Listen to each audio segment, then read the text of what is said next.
I think we can start. Good morning, everyone, and thank you very much for coming. It is nice to see that so many people think that gender equality in tech is important. I hope that you will all enjoy the event and learn something.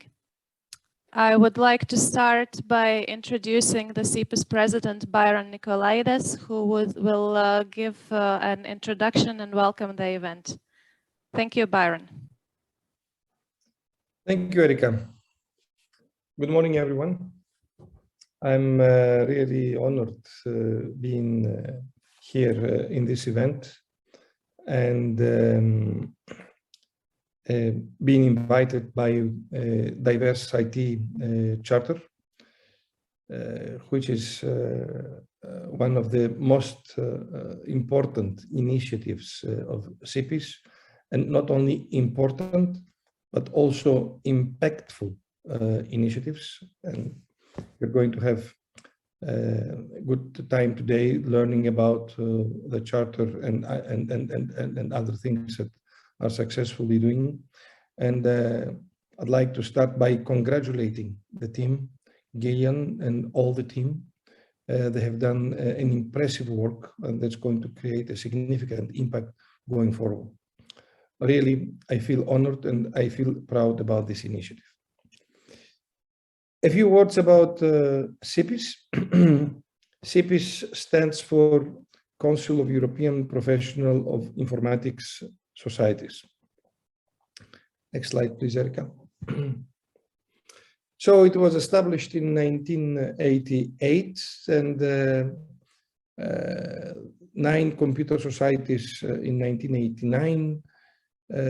After meeting first in 1988 to explore the creation of pan-European network, they established CEPIS, and in 1991 members ratified CEPIS constitution and elects the first executive team. And you can see here Belgium, France, Germany, Greece, interestingly, Ireland, Italy, the Netherlands, Spain, and UK are the founding members.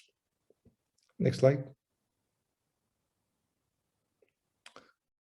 You can see here at the picture the first people that were gathered and signed the declaration to provide a coordinated European voice that is able to represent European institutions, the views of European informatic professionals on major issues. Next slide.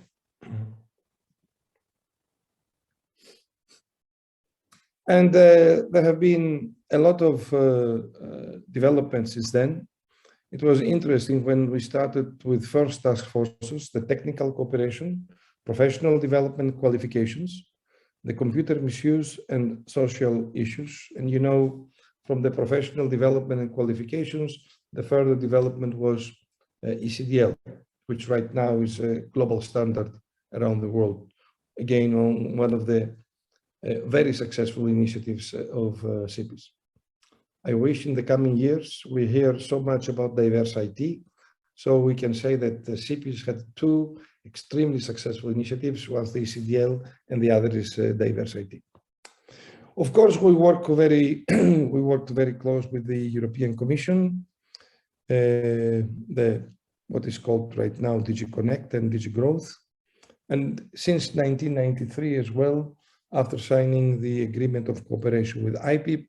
We're working closely with IFIP, and many members of CEPIS, CEPIS Council and the CEPIS board are also members of IFIP and IFIP board as well. Next slide. Today, CEPIS represents ICT professionals in Greater Europe through 30 member societies, and in total, our members are close to 400,000. We have close relations with European institutions and international organizations. We have 5 task forces and special interest networks, and we're an advocate of inclusive, secure, ethical, and professional ICT workforce in Europe. Inclusive. Next slide, please. Last strategy meeting in the last 3 years, CEPIS mission has been to promote best practice for IT professionals and users throughout Europe and this is at the top. And then we have 4 pillars around this. One is the high standards for IT professionals. Second is growing the pool of future IT professionals. Third is the digital competence for the workforce. And fourth is for the whole society, IT good for Europe. I'm going to give you a few quick examples of each pillar. Next slide, please. High standards for IT professionals. Next slide. So we have been always promoting the high standards for IT professionals. We are part of European Competence Network, who have created a few years ago IT Professionalism, ITP Europe, which is a network of stakeholders committed to the advancements of IT professionalism. And we have many organizations, private NGOs, government organizations that are members of IT Professionalism Europe. For 15 years also we chaired the CN workshop for ICT skills, which created the e-competence framework. Now it's a European standard.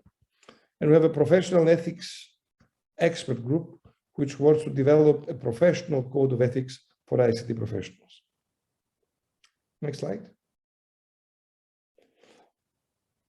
Growing the pool of future ICT professionals. So this is a pyramid. We want not only to care about the existing ICT professionals, we want also to help this pool grow, to have more ICT professionals in the future. Among the initiatives there, we can see the Computing in School Expert Group, which advocates the inclusion of computer science in the school curriculum. And so far, this has been a successful initiative in some countries in Europe. We're looking for more. CEPIS also is a founding member of Informatics for All Coalition, which advocates the inclusion of informatics as a foundational discipline in schools across Europe. And of course, Women in ICT Expert Group advocates for attracting and retaining more women as IT professionals, creators and managers of DiversIT Charter. And probably here is the place to say a few words about this DiversIT Charter, which is a tiered roadmap that will help organizations to understand how to attract and retain women in technology. At a later stage, Petra Kotuliakova will talk in more depth about how the program works, and you'll have more details. Of course, when we talk about women and inclusion, etc., and especially in IT, sometimes this is projected as being a women's problem, which it is not.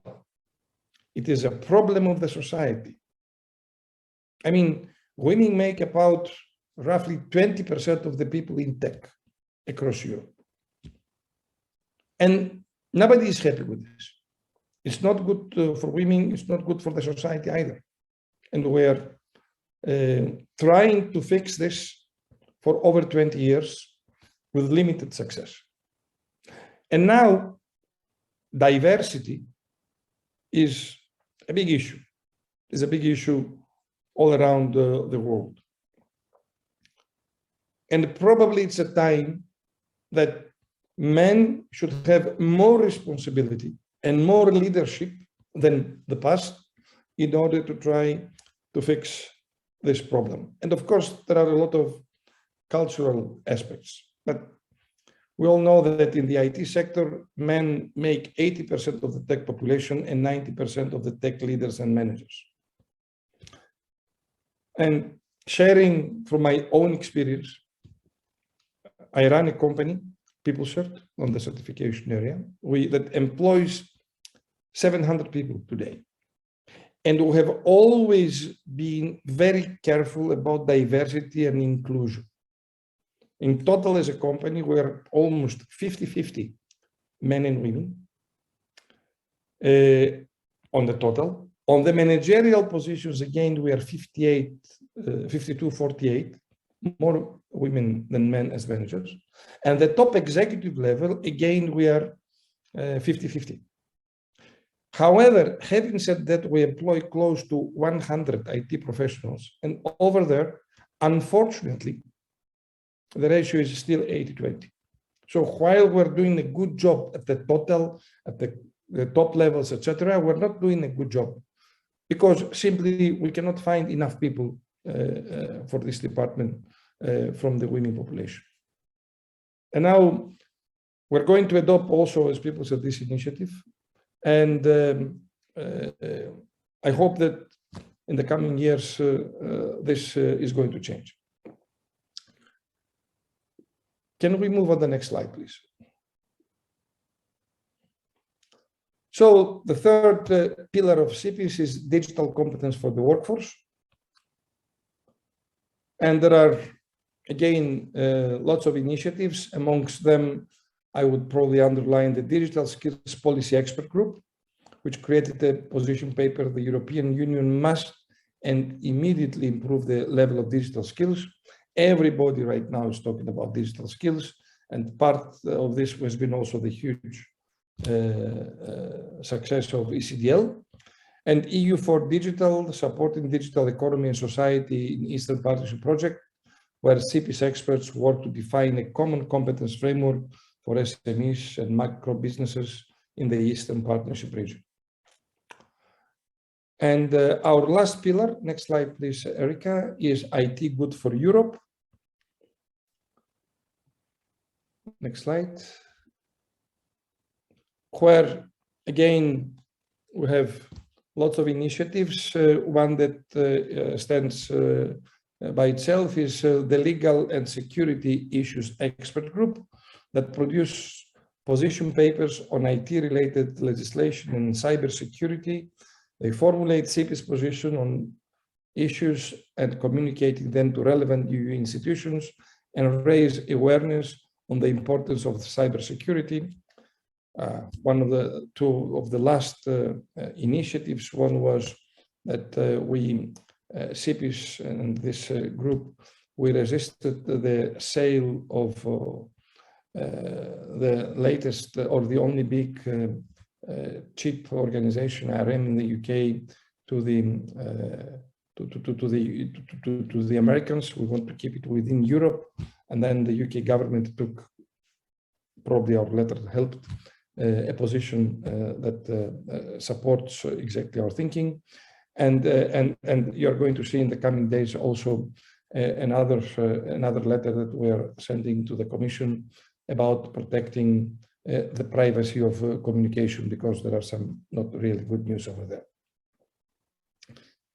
So this is a snapshot of what we do at CEPIS. We're quite active with our members. And closing the conversation, I think here we, as men, we have a challenge. And our challenge is to be real allies to women and to women's working groups in the industry. And also a challenge to the senior women listening here to help other women to grow up the ladder. We, as CEPIS, we have done this. Yesterday we had the elections, and now we have another woman who is going to be in the board of CEPIS, and it was a very good coincidence. And we had enough. We had 4 candidates for CEPIS, and we're 2 men and 2 women. So we're happy with this, and we'll continue to do our part by supporting as much as possible the DiversIT initiative. I wish to all of you a very successful conference, and thank you very much.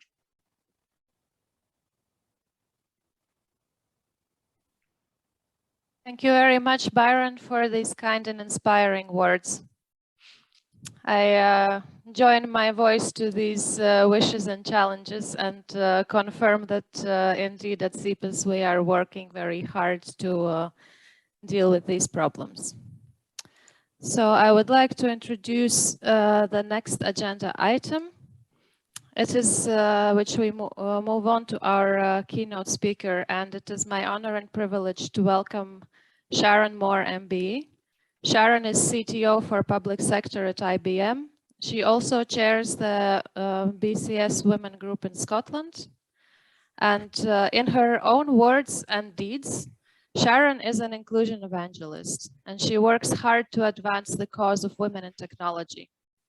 Sharon has received a long list of recognitions for her work, including an MBE at the 2018 honors list.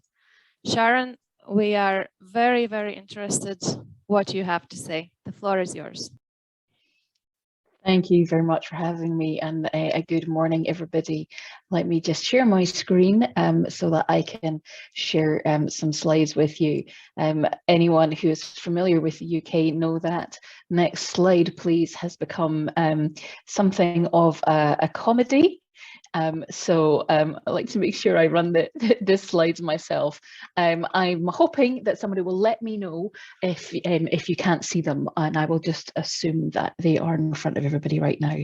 Fantastic, thank you for the thumbs up, brilliant. So yeah, this is me. You need no further introduction, you got that already. So let's move on to the content of what I want to cover. So first of all, I thought it might be useful to do some scene setting here. Now, we've heard some statistics already, and I'm going to share a couple with you. I want to say that as a woman who's been to quite a number of women in IT things, I do get frustrated when people show the numbers, because it feels a little depressing and frustrating. Having said that, I do think in this environment where we're all trying to share and we're all trying to learn collectively, because I recognize that there are not just people who identify as women in this session this morning, I just want to make sure that we all kind of have this same sort of understanding before we get into it. So I've picked a couple of UK statistics, but actually the European ones are very similar. From a very recent BCS, the Chartered Institute for IT in the UK, from a recent BCS diversity inclusion study, we found that women make up about 17% of the UK technical workforce, whereas we are 50% of the working age population. Depending on the point in time, that might even creep up to 51% of the working age population as well. So the numbers aren't great. Now, there was a report earlier this year from one of the computer magazine publishers, and they have a slightly higher statistic, which it's encouraging, but I'd really love to know where they got their data from, because nothing else is really showing it quite the same way. Another one for us, 20% was 22%, sorry, is the number of survey respondents, going back to this BCS report, that believe that age and gender are a disadvantage. So it's not a particularly fantastic message that we're sending out to people. And if we are thinking about the society, the people that we're going to bring into digital, who might not even started thinking about their careers yet, the problem that we have, or that we could face, is that parents who are hugely influential on their children's choices for what they do, you know, if the parents are thinking that actually gender is a disadvantage in tech, they might not encourage their children to think about technology as actually a very rewarding career, a career where you can have such a positive impact, frankly, a career that might be one of the key things to help us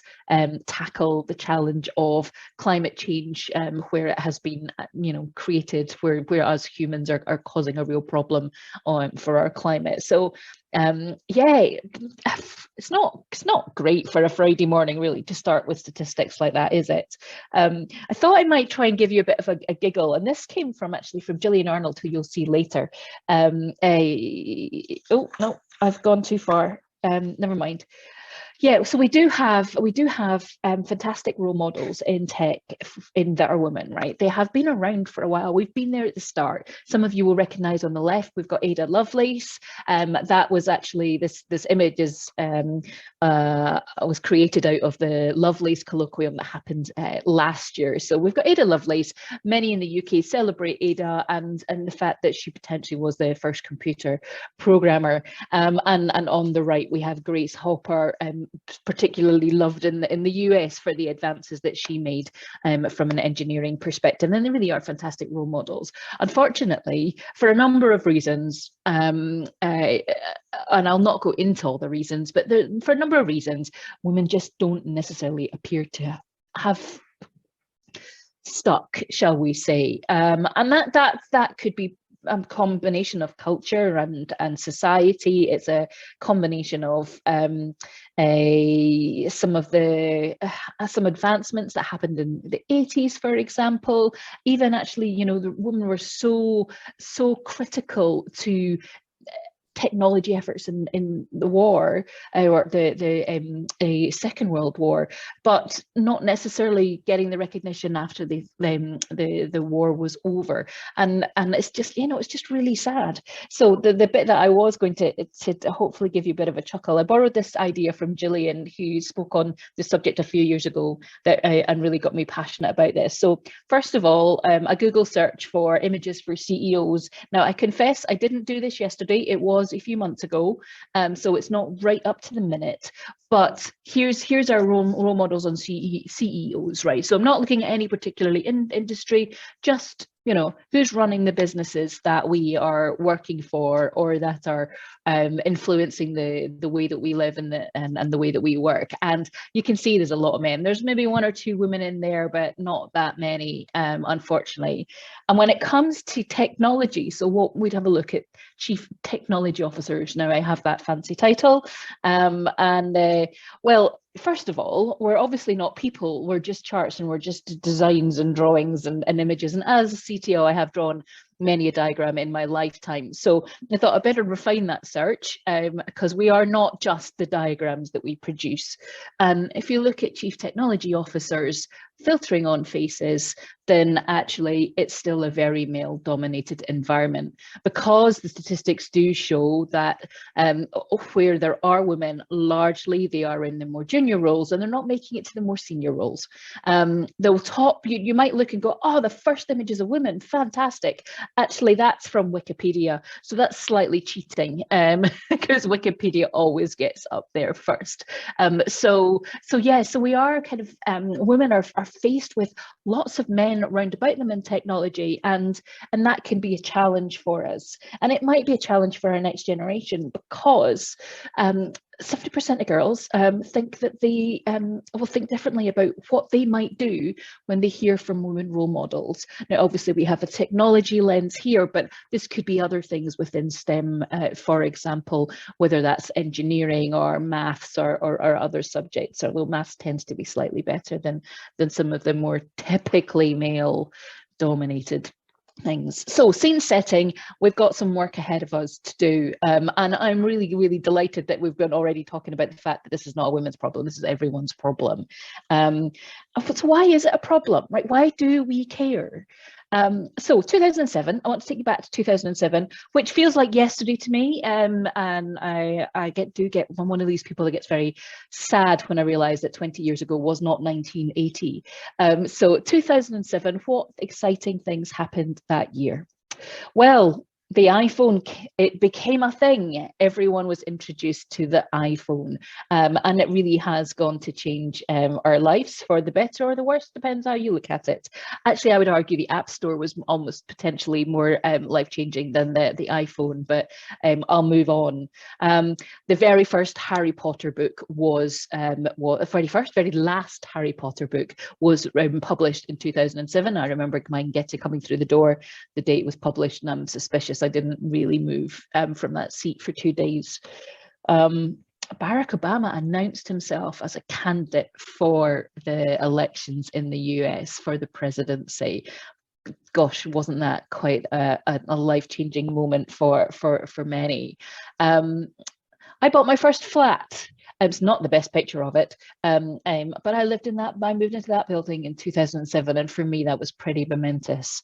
But actually, what I really want to talk about, and not in any great detail, but because all of this is going to be available for anyone to have a read, it's not hard to find this. McKinsey produced the first set of evidence that showed that having diverse boards, having better gender balance on boards, made organizations more successful. They were economically more profitable, better. There was just it's there for everybody to read. Unfortunately, not enough people have read it, but actually we have research that proves that having gender balance, and this was focusing on gender balance, and today we're mostly talking about gender, but of course there are other diverse characteristics. So women matter, and thank you McKinsey for telling us that and actually proving it to us, showing that with better representation of women on boards, the organizations are more successful financially, they are more successful, and that body of evidence continues to be proven and to be released for people to read. I would highly recommend that you read this one. It's a little old now in terms of when it was published, but absolutely still relevant. And just wanted to, again, it's a UK statistic, but again, we see representation across Europe, similar stories across Europe. So there is an estimate that gender diversity pay gap costs the economic, too early for me on a Friday morning, costs our economy up to 100, and that's the 127, I've got a panel on the side, is 127 billion every single year.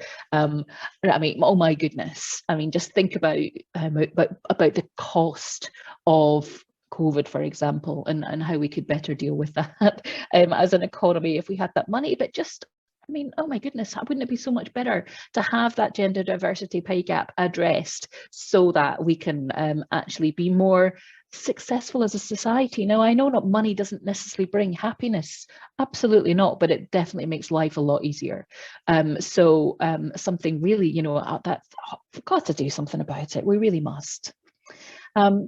More evidence for why having diversity and in particular inclusion in your organization is important. So employees that feel that they are included, and there's again lots of research on this, employees that feel that they are included are 10 times more likely to be highly effective than others. So if you have an organization where your employees feel like they belong, feel like they matter, then they are going to be much more effective. And it kind of feels really obvious, but actually, again, there is now research to prove that. They are 9 times more likely to be innovating. And, you know, in a situation where you're in a team where you feel like you belong, that your voice is heard, even if you're not somebody who is outspoken, because not everyone has to be an extrovert to be heard, you are more likely to come up with ideas as a team of new ways of solving problems, of better ways of solving problems, actually of spotting problems that need solved that are maybe a very one-dimensional team would not even recognize were a problem. And we're 5 times more likely to be providing excellent customer service because we're happy, we're going to smile, we're going to have a more positive impact on the people that we work with, but the people that we serve as well. So hugely important. So, you know, if you want a successful organization from an innovation perspective, from an engagement perspective, then you need to have an organization that is inclusive as well. And frankly, if we want to build for society, we are going to have to understand that society. And if we're going to understand the society, we actually need to be that society. We need to have teams that represent the society that we're building for.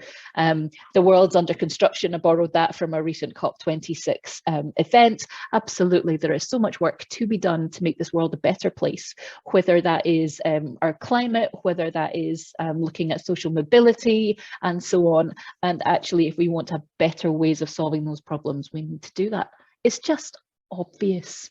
So yeah, let's do that. So just a few things I thought it might be worthwhile knowing before we go on to the rest of the event. diversity, inclusion, equality, there's a number of different definitions. Good, apologies this morning. Diversity is a state of being diverse, right? It's a fact. You may or may not have a diverse team. Actually, in a way, what you really want is you want inclusion, because if you have inclusion, that is thinking about how you make the team more diverse, and it's thinking about how you keep that team being diverse as well. And then we can talk about equality and equity, and I think it's just worthwhile you considering the slight differences. There are some nuances there, and people have often talked about diversity, inclusion, and equality. You'll hear equity being talked about far more often these days. So if you're not aware of these things, maybe go away and have a little look and research yourself. We have done great things. I've borrowed a quote from the latest IBM diversity report.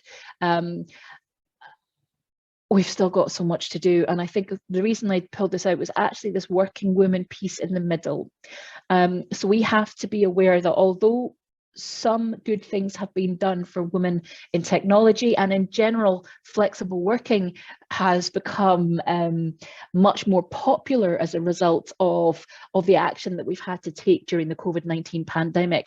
Actually, the impact on women and on working women, and you know, that's a horrible phrase, because actually I have a sister who has has been a stay-at-home mum. I would argue that she works just as hard. She just does not get paid for it. So working women who are paid have been challenged by the pandemic more than their male counterparts have been. And I'm taking a very binary approach here, but I think it's worthwhile bearing that in mind. So we have to make sure that if women are bearing the brunt of other activity that's not in the working environment, how do we help them in the working environment? Despite flexible working on its own is not the answer, there's more things that have to be done right about it. But you'll hear about some solutions later on in the session. I just want to raise conversation about unconscious bias, different types of bias. Affinity bias, that's in-group. You know, when you recruit people that are like you, we need to be very aware of when we're doing that. Anchoring bias, that's when you when you anchor yourself to something that you might know, something that you think is true. So there's not very many women in tech, therefore women are not very good at tech. That kind of statement, we have to be very careful about that.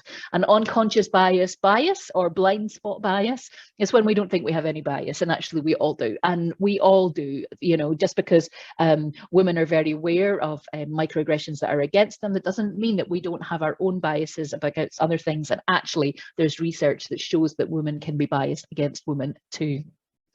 Rushing on, just want to explain a little bit more about why, or might you think about something about bias. So obviously height is something that we think means people brings gravity and gravitas, that brings importance, because in the US it seems to be that we're hiring very tall men, but actually very few men in the US are as tall as those CEOs. So maybe our biases, our unconscious biases, are attaching importance to height, something worth thinking about.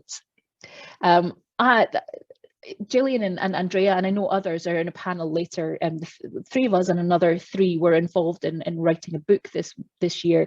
I would just encourage you to have a look at this and think about how our biases can affect and can be ongoing in that cycle of socialization. So where we don't challenge stereotypes, where we don't challenge biases, they just, and they're allowed to perpetuate, it just becomes a thing that has to be dealt with by every single generation.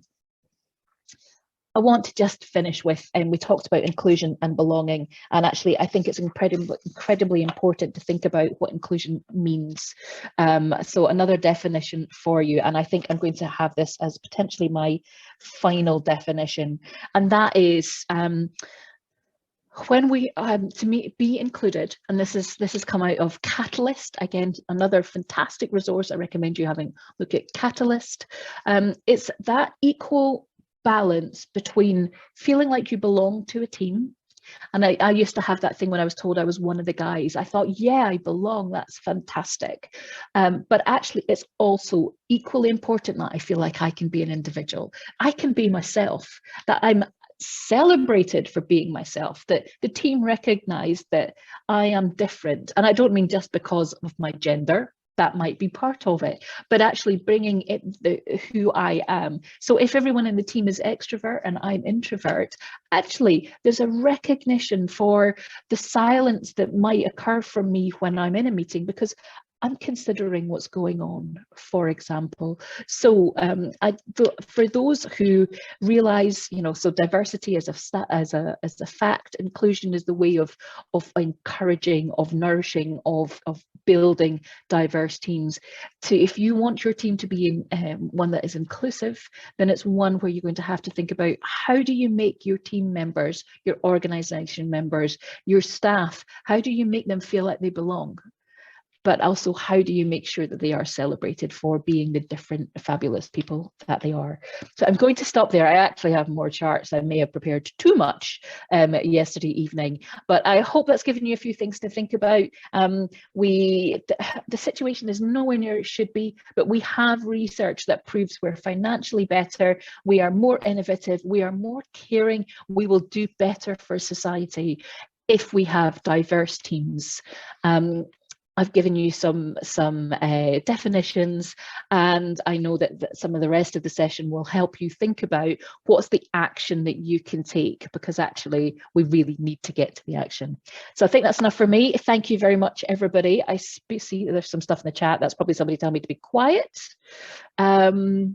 Excellent. No, I don't think there are any questions for me directly. If you want to ask any, please feel free, if we can squeeze one in. Otherwise, thanks for having me and have a great morning.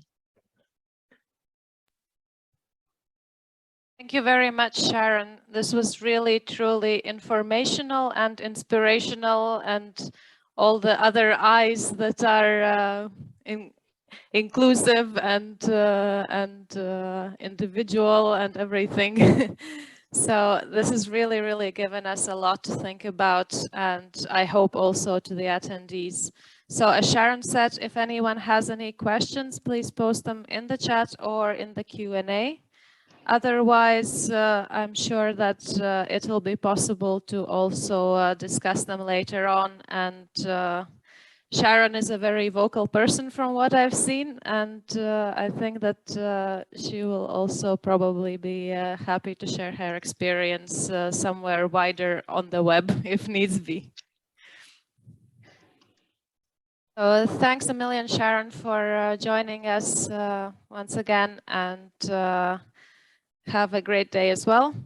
And we shall then move on to our next agenda item, where we shall hear a bit more in depth about what exactly is this CEPIS DiversIT Charter that has been mentioned several times in this event. And I would like to invite Petra Kotuliakova, who is one of the founding members of the DiversIT Charter initiative. And she will then explain a bit more in detail what it's all about and how you can get involved. Petra, the floor is yours. Thank you. Thank you. Good morning, everyone. I hope that you can see my presentation. I will try to be brief because I hope that the majority of you, or at least half of you, knows about DiversIT Charter we have prepared here under CEPIS. So I would like to focus on some key information which can help you in your decision if you will apply or if you will start to think about the DiversIT Charter. So what's important to mention, what is the DiversIT Charter and what is our aim?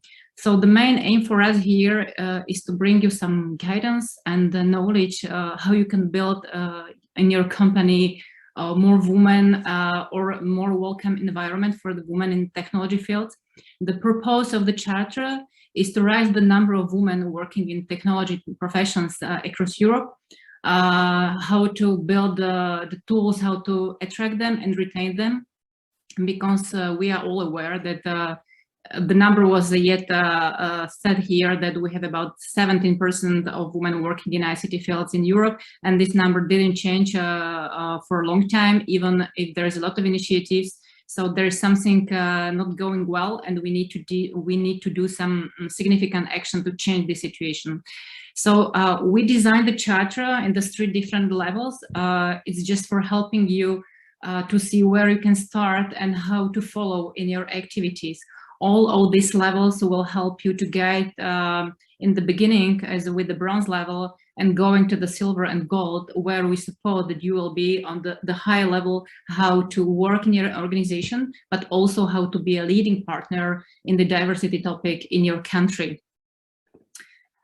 But I think the main question here I would like to answer, why you should participate. Because we have in Europe about 26 different diversity charters. So I think across Europe, in all countries, we do have a diversity charter. So why you should participate? Because the charter we are now discussing here, it's quite demanding in the form of presentation preparation, because you will need to spend some more time by filling the form. You will maybe need to do some internal audit of activities you have. You will need to pay a small fee indeed. So the time, energy, everything is quite important here. So why you should participate?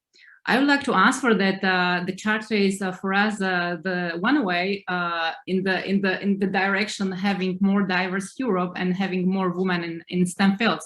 But definitely there are different reasons also.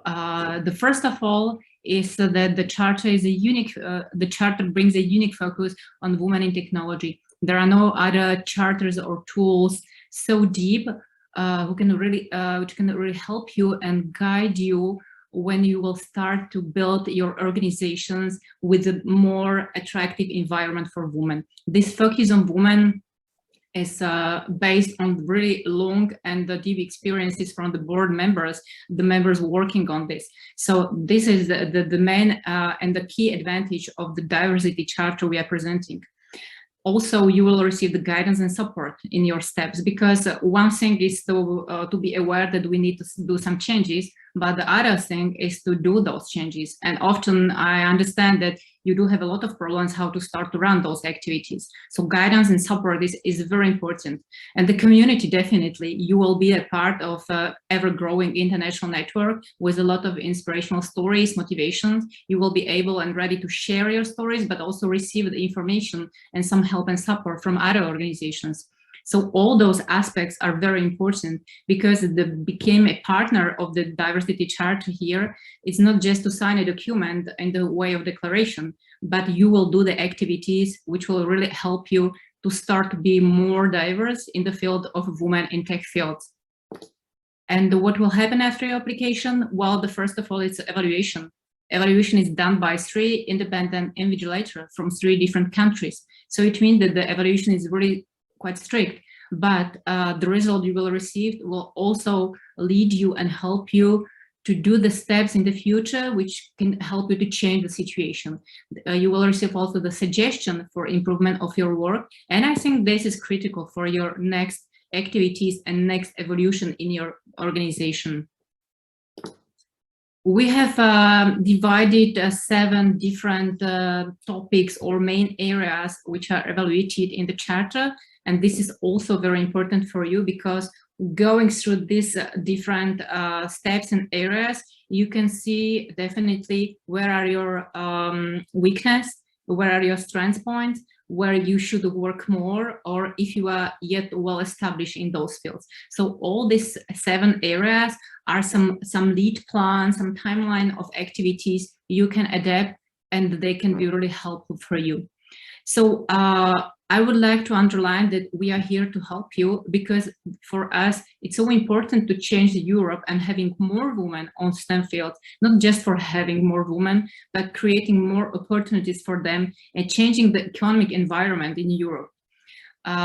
You are welcome. If you do have any kind of questions, please don't hesitate to ask us. We are here to help you and to support you. Thank you, and I hope to meet you in the future, in very short future, with the majority of you when discussing about your opportunities and your applications. And now let me introduce one of the organizations or the the chief of the chair of the Women in Tech group from Turkish Informatics Society, Mrs. Nurcan Sunay, who will share with you the story and the best practices, how the Turkish associations received the bronze level certifications. I think it can also help you to see what or how are they acting and what was for them the most important when going through the application form. So thank you a lot, and the floor is yours, Nurcan. Okay. Sorry, I will stop it.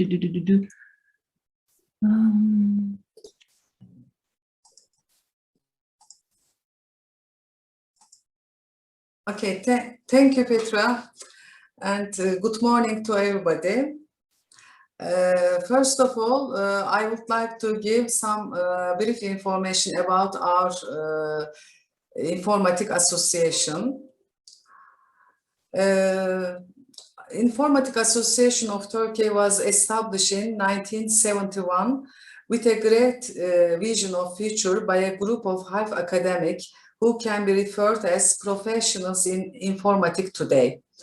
We are celebrating over 50th anniversary this year, and also became a member of the CEPIS 2002.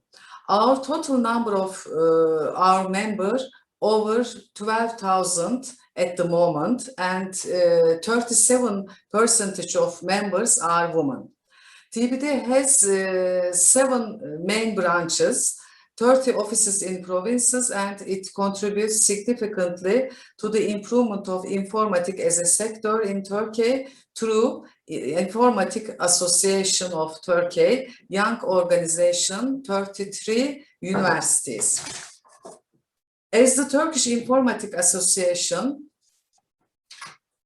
we have demonstrated our commitment to gender diversity in ICT professions by being the first CEPIS member to officially adopt the CEPIS DiversIT agreement on November 21st, 2018. We are also rewarded with bronze level of our efforts to attract and retain women's interest in digital work and business.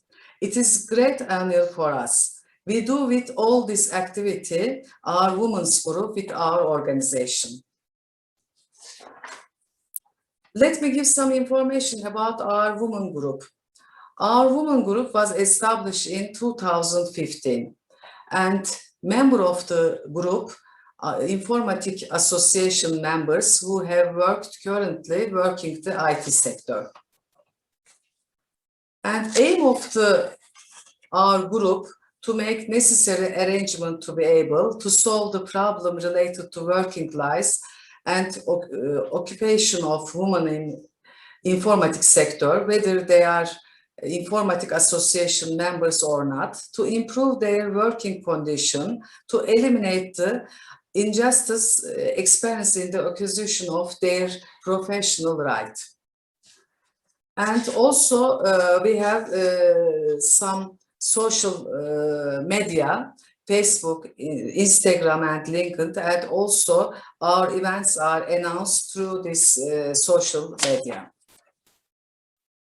We also announced our events through newspaper, radio, and TV channel. You have seen on this slide also. And our women group organized some training related to informatic, and subject of our training, some of the subject of our training, basic IT training, effective use of social media, secure internet, positive and negative impact of the internet and computer use on children.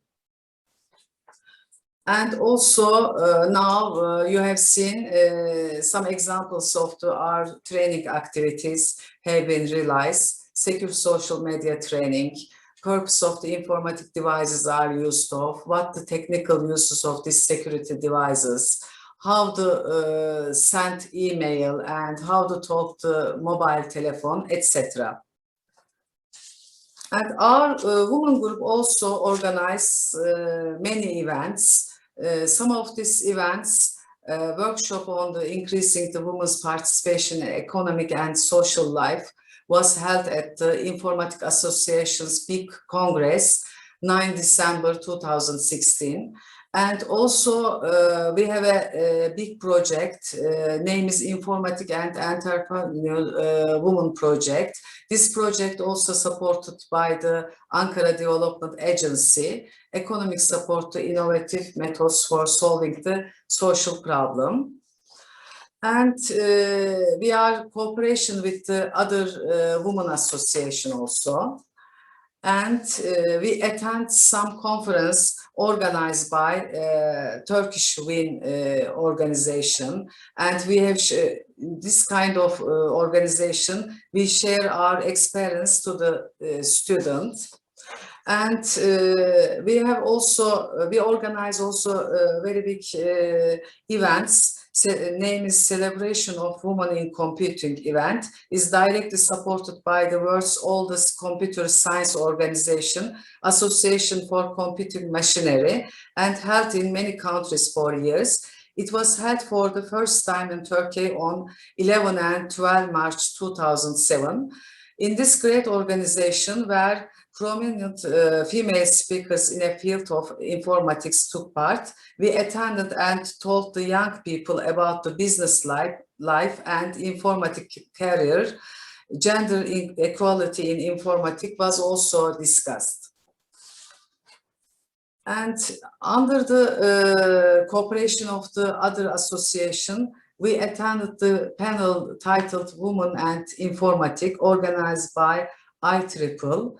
We have presented our experience and given the information to young people about the Informatic Association Young Group. Every year on International Women Days, we organize seminars under the title Digital World Woman. Some examples of the events under this title. 2019, the theme was Women Will Be the Architects of the Digital World. 2020, the theme was Management, Production and Field. And this year theme was Women of the Digital World, Brave, Productive and Entrepreneurial, edit as. And Women Group also cooperation with some government agency, Ministry of Family and Social Policies, Ministry of Education and some technical university. We have some protocol with this government agency.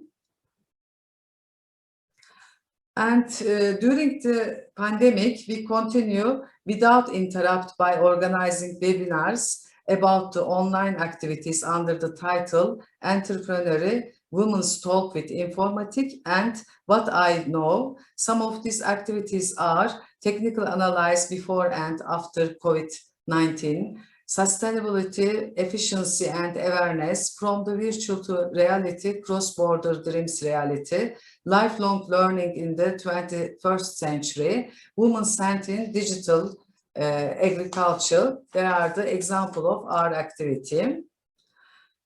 And again, during the pandemic, we became a stakeholder in the Mentor to Million Women project with the Turkish WIN organization. Although the project will be presented at the following panel, I would like to brief talk about the work we have done by our association. In this project, with young girls studying in a field of STEM and women who graduated from STEM, science, technology, engineering, and mathematics department fields, and have at least 5 years experience in this business, are brought together on the digital platform. We encourage our members to participate in this program as mentors because many of our members can meet this condition. Yes, that's the end. Thank you for listening. And if you have any question, I'm glad to answer.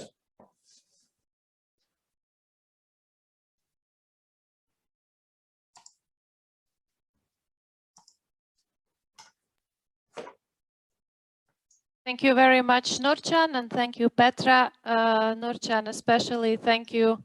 The DiversIT Charter Award is very well deserved, and I think that the Turkish Informatics Society can also be well on the way to apply for the higher levels of the DiversIT Charter. So now, speaking of higher levels, we have also some very good and exciting news. And I will ask our President, Byron Nicolaidis, to once again take the floor and tell everyone what it is. Byron, please, the floor is yours. Yes. Congratulations to all.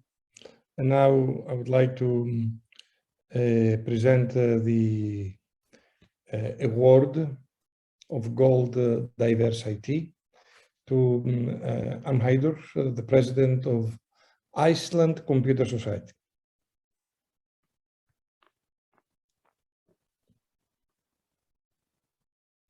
Thank you, Byron, for your kind words. And I'm going to share my slides now.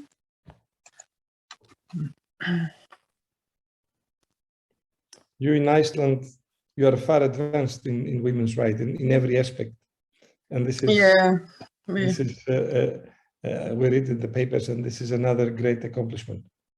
I think we should be following you, and you are making a great example.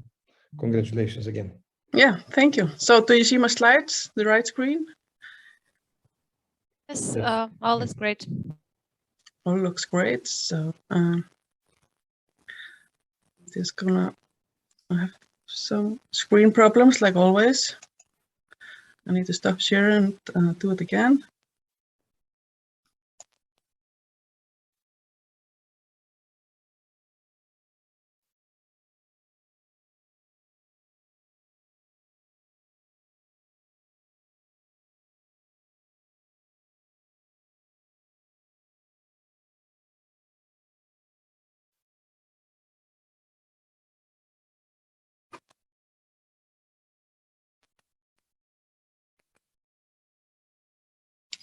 It's always nice to have a bit of a problem. So a big thanks to CEPIS for this, and also a big thanks to the Women in ICT group, because I know there's been a lot of work to have this charter done and to roll it out. So we are very happy to be the first in the world to get this gold award. And in the next few slides, I'm gonna give you an overview of what we are doing in Iceland and what we are doing within our society to get even more diverse. So I will try to be quick, but first I want to tell you something about Iceland. So we are a very small island with around 364,000 people. And as a small country, it might be easier for us to change things. And like Byron said, we are in a good place regarding gender equality, but of course we can always do better. And like, for example, for the last 12 years, we've been on the top of the list of gender equality index of the World Economic Forum. Old news, but exciting. We had the first elected female president in the world, and that was in the year 1980. And she was president until 1996. But of course, we have to do a lot much better to be like 50-50 gender diversity in Iceland. So a bit about the tech industry in Iceland.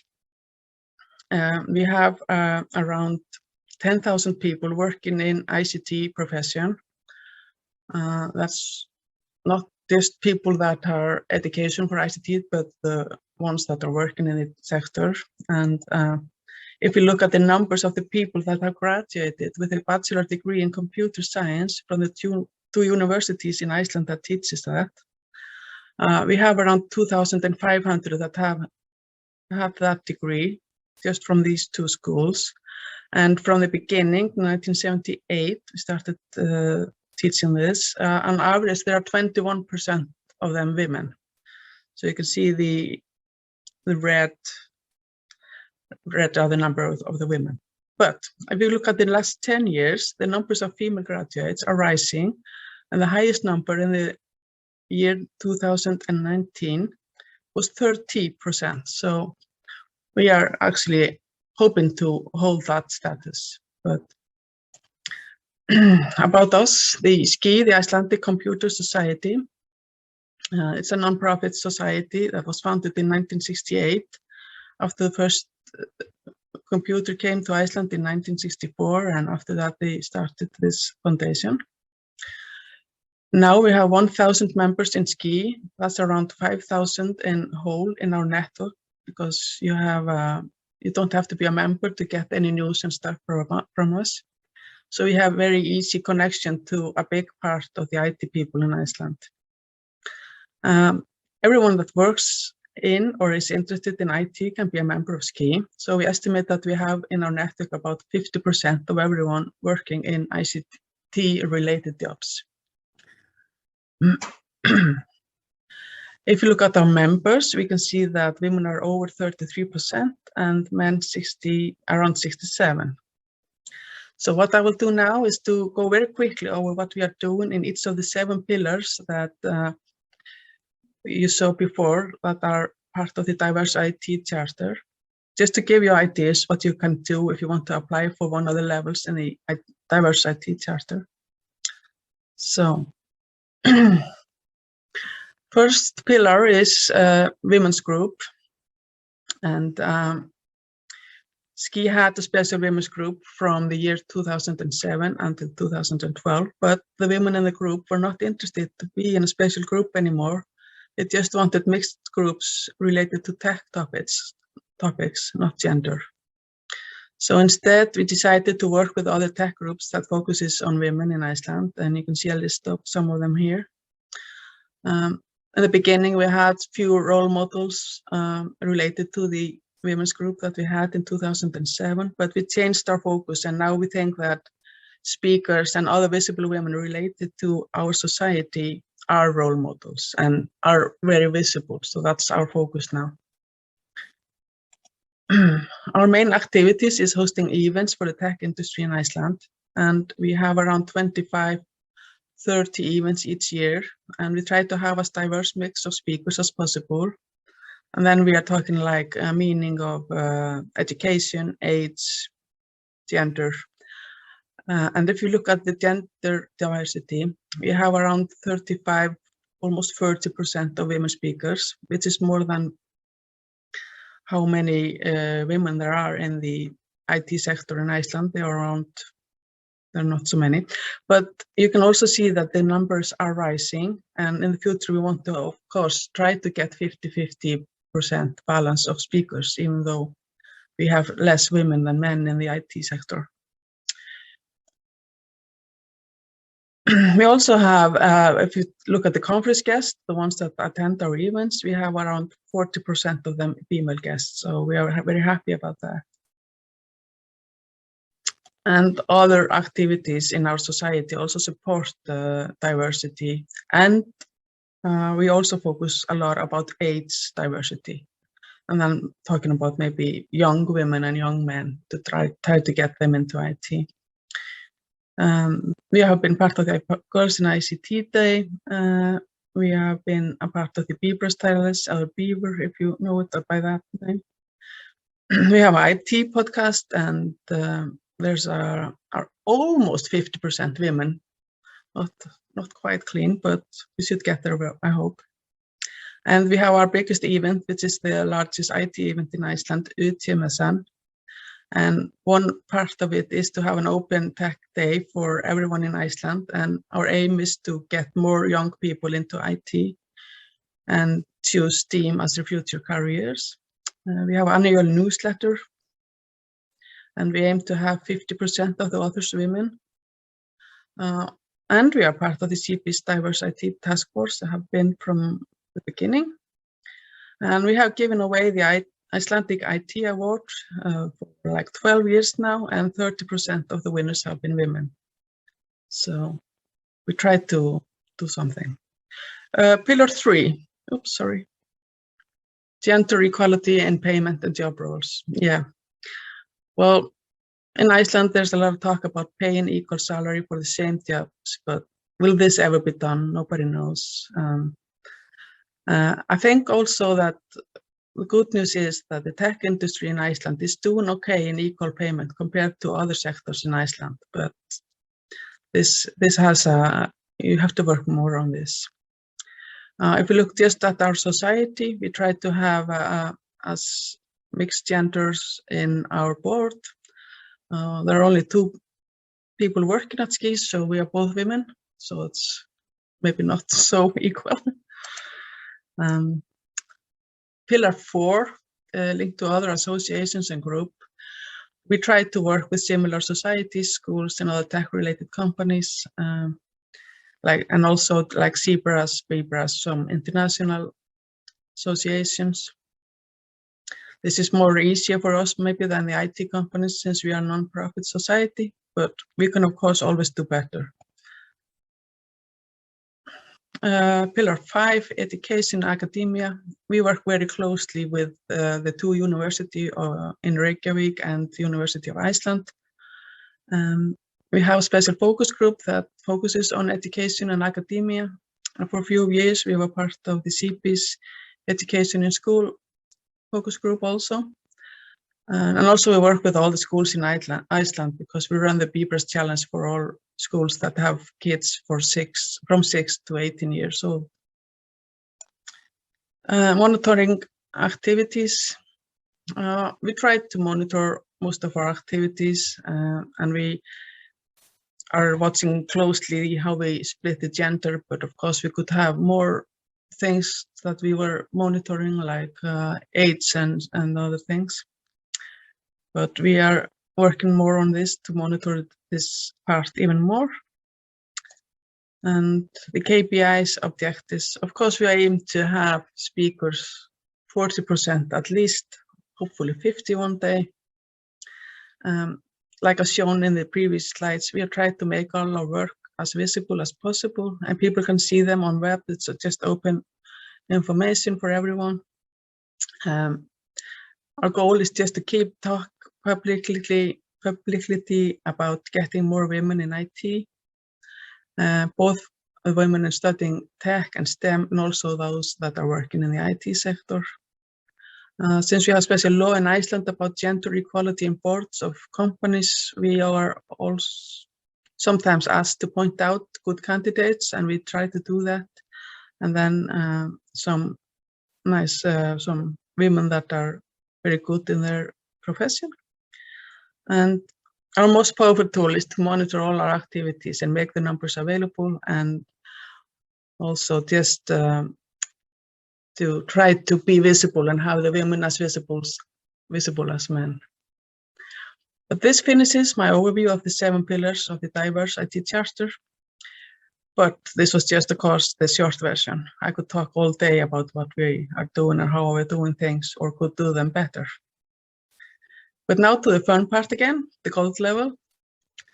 So just for the Icelandic companies to know, we are here to help Icelandic tech industry to become more diverse. And of course, we hope to see in the future that the diversity will be so natural that there will be no need for charters or special conferences about diversity in our dream world. In Iceland, we try to translate everything. So my effort to translate the DiversIT Charter would be fjölbreytt sáttmálinn. So, takk fyrir, as you say in Icelandic. Thank you very much, Reinhard. I would also like to add my voice of congratulations on behalf of the CEPIS Secretariat and on behalf of my humble person as well, because we're all really, really proud of your society and what you have achieved, and you are really a shining example to us all. Thank you. This brings us to the next part in our event, which is a panel discussion about practical steps for achieving gender equality in the IT workplace. And I would like to introduce Jillian Arnold, who is going to be moderating the panel. Jillian is the long-standing chair of the CEPIS Women in ICT Expert Group, and in a certain sense also the mother of the DiversIT Charter idea, and she is also a board member of CEPIS. Jillian, fire away. Oh, thank you. Thank you. Thank you to my panel members. We are going to have a slightly shorter panel just so that we bring ourselves back on time. I am going to let you introduce yourselves very briefly in a second. But I just want to say to everyone that the two examples that we've seen, both from Turkey and from Iceland, are shining examples of what you can be doing to attract and retain women in technology. But you shouldn't feel that, having seen that, you could never take up the DiversIT Charter, because in these two examples, we've got a society like in Turkey, where there's a mass of members, and a society in Iceland where there's a far smaller number of members, but different things happening. And when the adjudication panel looks at your charter application, they take that into account. We do recognize that for both companies and associations and academic organizations, we're all different. And I guess that's part of Sharon's individual perspective on things, that we are all different, and we will take that into account when we check you out and when we do the adjudication. The second thing I want to say before we start the panel is, everybody keeps saying, oh, you know, thanks to the women who have built this. I just want to do a quick name check. So really important that that I share. One of the things I keep getting told is women share their recognition and they shouldn't do that. Absolutely, we should do that. You know, this is about us having created this together. So thank you to Priska Althofer, to Sabina Krispig, Arnheide Gudmundsdottir, Marina Cabarini, who's always in the background and never says anything, but she's so hardworking. Skevi Skordelu, ditto. Petra Kotuliakova, Nurchan Sune, and to Erica, who's always there for us, and then to Georgie Budjuso and Jenna Griffin, and one or two others who do help us out. But I just think it's important that we all recognise that this is a group effort, and it's not just one person who's achieving this. So to our panel today, and what I want from this panel is that we have some ideas about what we can do to attract and retain women, and indeed diversity, but we're talking about women here in the technology industry. So Ragnar, can I ask you for a quick introduction first? Just tell us what Skill Lab does and what you do yourself. Sure. Thank you so much for having me today. My name is Ragnar Martens. I am the co-founder and director of product of a company called Skill Lab. We're based in Amsterdam in the Netherlands. And what we do is we build software that tries to take away all of those things that create inequality in the workplace, in the hiring place. And we try to create software that allows job seekers to discover and find jobs on the basis of their skills and not on the basis of their CVs and through their job titles and their professional networks. And so our tool lets job seekers create a skill profile using an AI-based skill assessment, and then we match them in that tool to jobs and education that fit their skills and their desired career pathways. And so it's really exciting to be here today. Thank you. Great, thank you, Ragnar. And Catherine. Hi, thank you so much for inviting me to be part of the panel discussion today. It's really great to hear everything that we've heard so far. And I'm Catherine. I'm based here in Reykjavik in Iceland. I'm the co-founder of a company called Gecko. And we are a employee experience agency with a focus on talent in tech and innovation. And at the core of everything we do is education and insight into diversity and inclusion in the workplace. So over 70% of the hires that we have done since launch have been females into very male-dominated teams. However, we don't want to just be adding females into a team without actually looking at the workplace and making sure that it's a very inclusive environment first. So we do a lot of that kind of back work first. And I'm just very grateful to be here. Thank you. Thank you. And Reinhard. Hello, thank you for inviting me. My name is Reinhard Riedel. I'm professor at Bern University of Applied Sciences.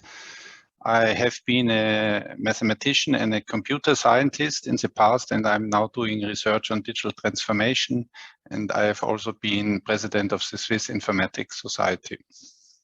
Thank you, Reinhard. And finally, Sibyl. We're supposed to have Andrea Palmer, who is also the chair of the BCS Women, but I don't know where she's gone. So, Sibyl, thank you. Hi, this is Sibyl. I have been working in technology ecosystem in various roles since 2015 in Turkey, and now I'm leading the Million Women Mentors program at Turkish Win. The Million Women Mentors program, dubbed Million Kadına Mentor in Turkish, connects private, public, and NGO sector leaders with the young women between the age of 15 to 25 for mentorship opportunities in STEM fields. The program has launched on March 18th in Turkey and has been mobilized more than 5,500 mentorship pledges from 66 corporates, more than 400 mentors and nearly 700 mentees now. And we are proud to share that the Informatics Association of Turkey is one of our amazing partners. We are thankful for the opportunity to share our experience in this panel.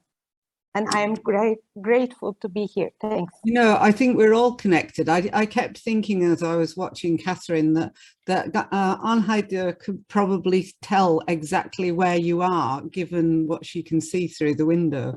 Thank you all. Thank you for the introductions. So I've got a few questions, but we'd love to have questions from the floor as well. So feel free to jump in with a question on chat, and then when and if we have the time, then I'll put those to our panel.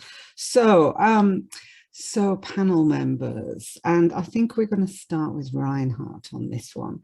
So we've been working to try to increase the numbers of women in tech across Europe, and it's not, it's not just one country, it's all countries with women's groups and initiatives on women in tech for at least the last 20 years, at least that. And yet we seem to remain static, unless, like Anheide, we're doing brilliantly. But what do you think, Reinhard, is causing us to be so stuck? And why do you think we make so little progress? Well, it's really true that we are doing a lot. I think in Switzerland there are about 600 projects running, trying to engage girls in STEM topics and so on, but it doesn't pay off. So I think we have not managed to change the mindset in the population. We have not managed to change the mindset among teachers and parents, and there is a real problem. Maybe it takes a long time. Maybe we have, it has been addressed already before. We are missing the pictures where women have an important share among ICT people being pictured in the media.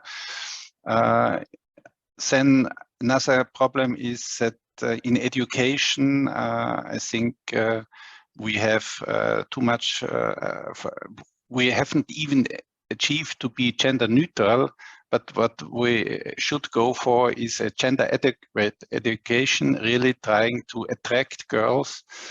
And last but not least, there are many open questions that haven't been answered, like what we observed in Switzerland is that the interest of women and young girls and young women is lost mainly between the age of 14 and 20. And we really don't understand what the reasons really are there. So we also need to do possibly more research on what could be systemic game changers. Yeah, that's interesting. And I know there's some research happened in America, but you're right, that is an interesting statistic or fact. Catherine, do you want to comment on this? Yeah. Why do you think we're stuck? I just think there's a number of factors, and I think that this just comes from generation to generation, really. And unless we start talking about, you know, equality and diversity from a very young age, then we're always going to be stuck, if that makes sense. Because, you know, even though we've done a really great job of increasing, you know, women wanting to go into the tech world over here, what tends to happen is we get, you know, 30% of females are now taking computer science, for example. However, what happens is that they then get into a workplace environment and then they want to take a different path because, you know, they don't want to stay in development, etc. So they might go into product or into project management or something that is often seen as more of the softer skills, if that makes sense. But I think we always have to be going back to making sure that, you know, education, you know, at primary school age is relevant, and that, you know, boys, men are seeing females as an equal right from a very, very early age. And unless we kind of fix this at that age, then this is just going to continue to be a generational issue that we're seeing within the workplace. So we can quite easily try and fix the mindsets of people now currently working in the workplace. That's fine, and we can fix that, but it's not going to be a long-term solution unless we go back to, you know, really looking at people from you know, a much younger age. So both you and Ragnar are working in a sense on that mindset issue. What would you do to change mindset within business, or what would you do to change mindset within young people or parents? Yeah, absolutely. I mean, within the workplace, there's many things that can do, you know, too much to really talk about just in a short panel discussion, but we all know that, you know, by having diverse workforces, there's increased productivity, increased happiness, and all of these things. And, you know, by getting the leadership buy-in within the workplaces is absolutely the key. The problems that you then have is you can do some really great work with a company and get them to change their mindset and have this coming from top down so that everybody starts to feel very inclusive. But what happens then if you get a change in that management and the new management don't feel the same? You're going back to square one again. And as we know, inclusivity has to start with the, you know, with the leadership, but it drips down into the people. We don't have companies without people being at the core of the company and what they believe in. So as part, you know, we talk a lot about, you know, onboarding, and it has to be very much about, you know, their technical skills and how we're getting them up to speed to be able to, you know, code it for the product, etc. But what we don't talk enough about is actually about the softer skills and actually doing some training on culture and inclusivity right from day one. So how do people represent our culture? How do people represent inclusivity? And how do we reward that? How do we incentivize our people for showing that they are inclusive in their environment and in their team? So there's an awful lot of the work that can be done. And it is just about, you know, helping to shift that mindset and for people to really see the productivity and the increase in happiness and the increase in retention of the people that you have if you do get a, you know, a much more inclusive workforce. So Ragnar, I'll come to you with the same question in a second, but with a flavour around changing the mindset for young people. But Sibyl, what would you say around how do you change the mindset of organisations and countries? I can mostly talk about Turkey. The challenges that we have in Turkey is a complex set of root causes, actually, and one of the main causes is the culture that puts the motherhood premium as a success criteria in life, and lack of government policies that support working moms with childcare systems, media systems that reinforce the role of women in cultural norms, and HR systems with lack of flexible jobs and D&I knowledge tool sets. especially the education system that does not build up boys and girls awareness, the career choices across ages from K-12 to university graduation. And lack of mobility of women to move different cities is also the root causes in Turkey.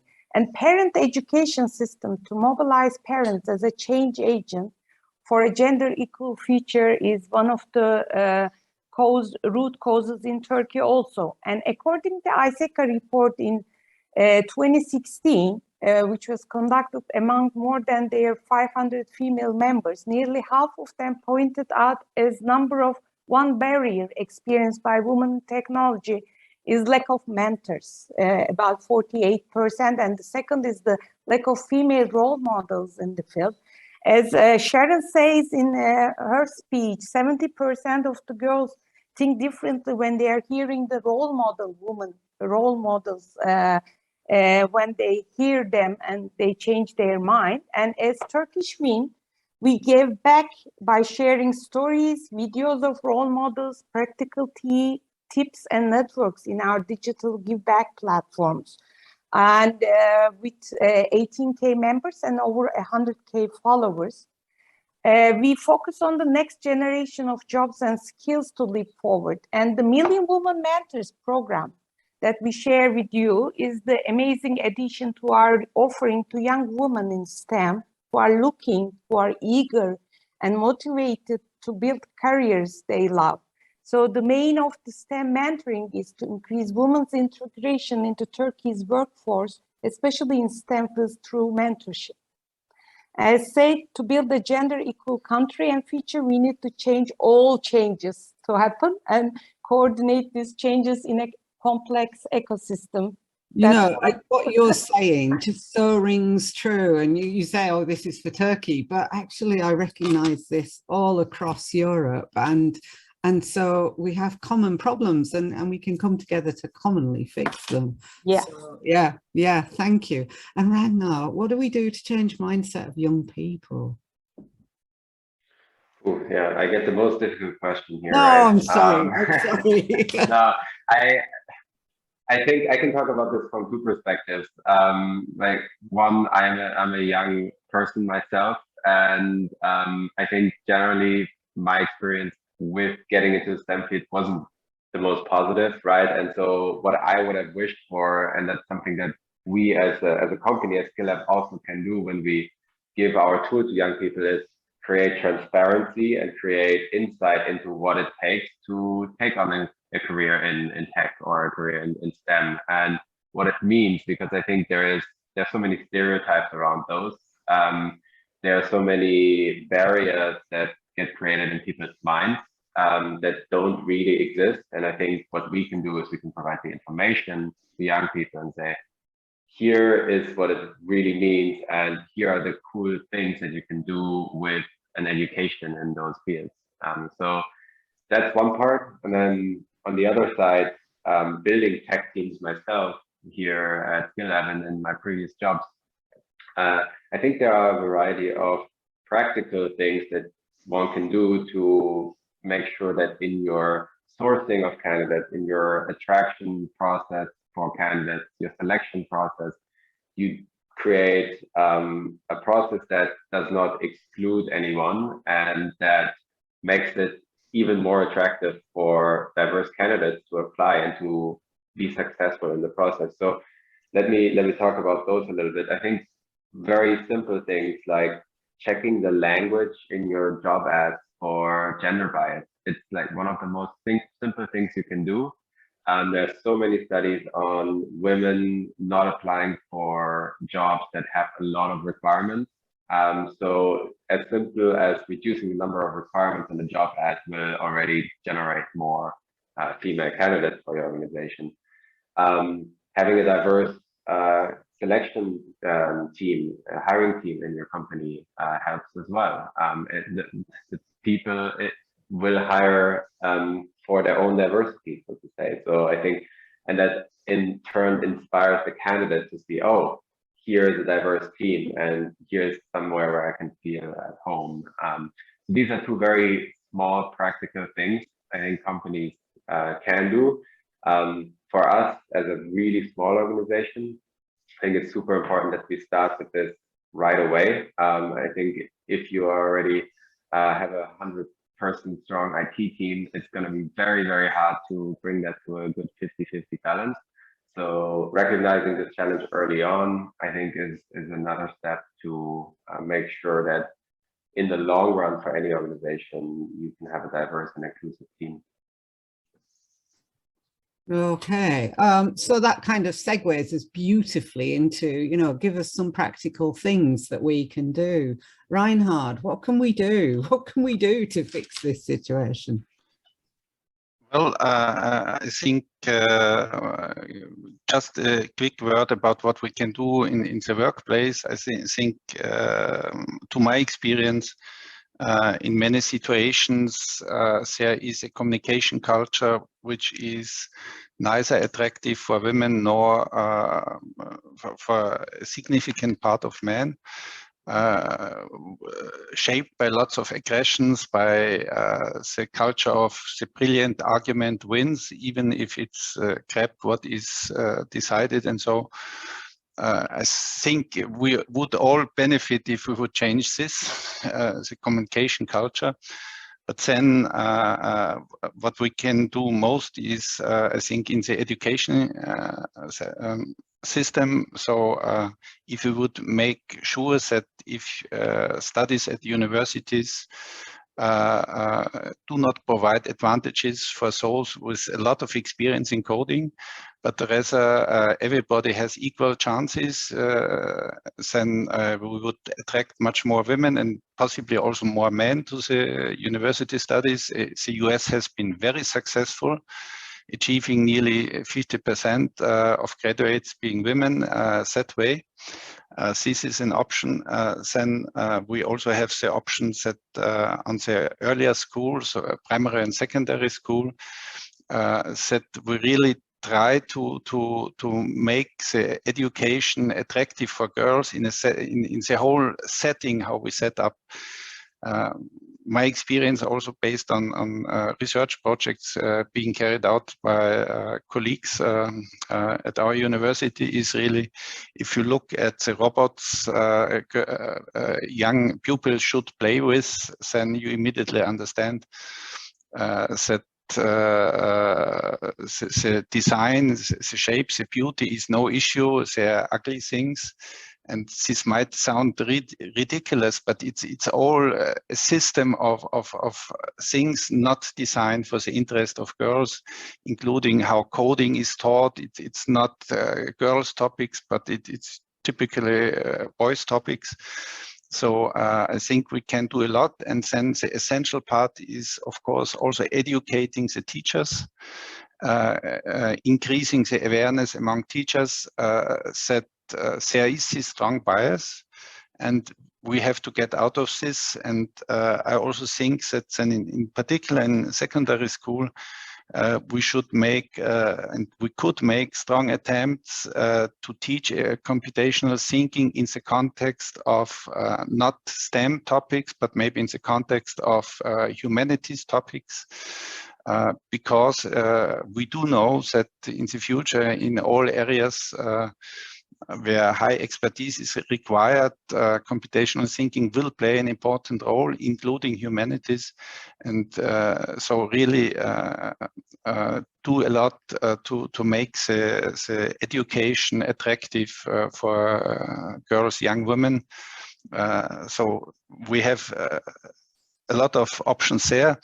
And finally, one hardcore solution might be that we introduce quotas at universities, saying you can only start an ICT course or a business informatics course also if you have, say, at least 30% participants are female. And I'm not such a fan of quotas in the general context, but I think universities would be, I mean, we all think that universities are very conservative, they cannot change. But once these quotas would be introduced, we would quickly observe that universities would adapt and would attract girls and would change things. And out of nothing, within a few years, we could have a significant improvement of the education situation here. Oh, you know what, Reinhard, that's such a nice vision. I really warm to that vision. So, Sibel, other practical things you could do?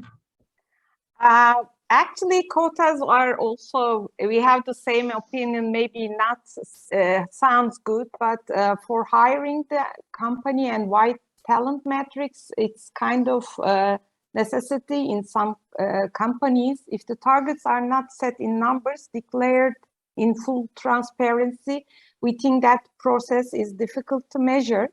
But we also think that the awareness programs that build up in the pipeline in the company or in universities or even in K-12 levels,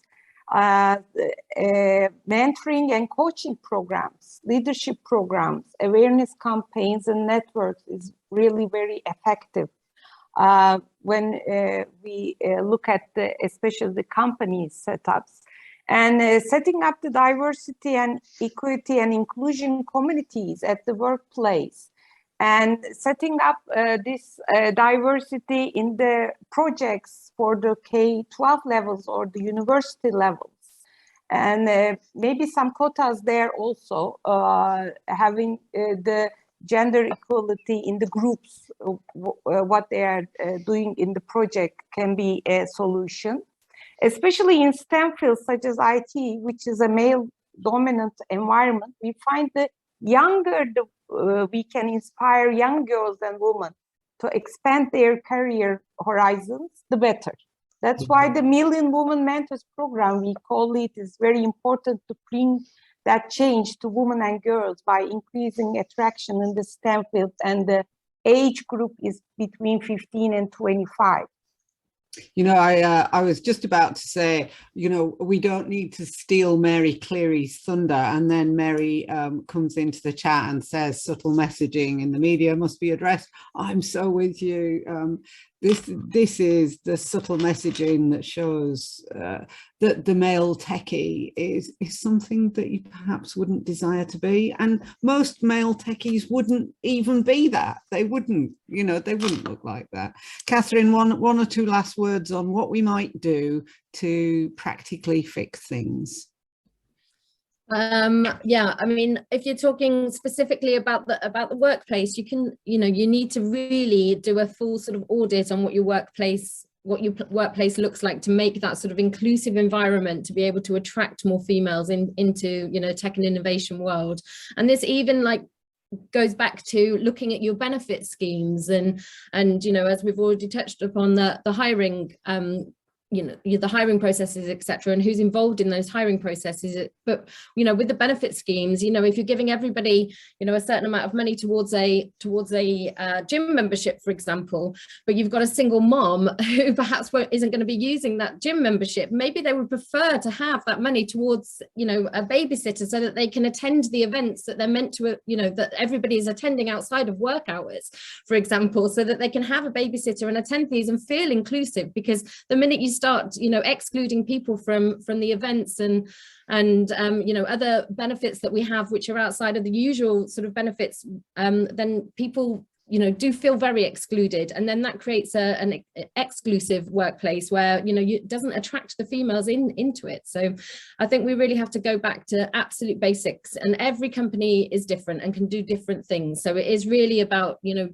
assessing your company as an individual company, but, you know, looking at the wider scope and taking ideas and talking about it and not being afraid to take risks.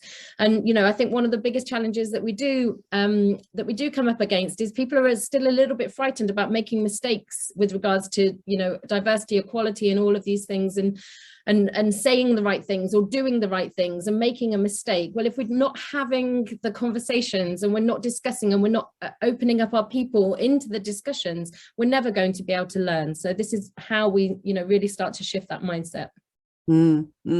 Yeah. There's a chat starting. in the chat boxes about quotas, and both Sibel and Reinhard mentioned it. So I'd like to open to the floor, and I'd like you to put in the chat box either a yes to say, yes, I favour quotas, or a no to say, no, I don't like quotas, because I just like to judge public opinion. And then whilst we're doing that, Ragnar, Catherine, Reinhard, Sibel, what do we think of quotas? Actually, we did in a high school project, this quota one, and it appears and works very well. There was for the high schools Kpis program that we did in 4 different cities in Turkey, and we said nearly half of it would be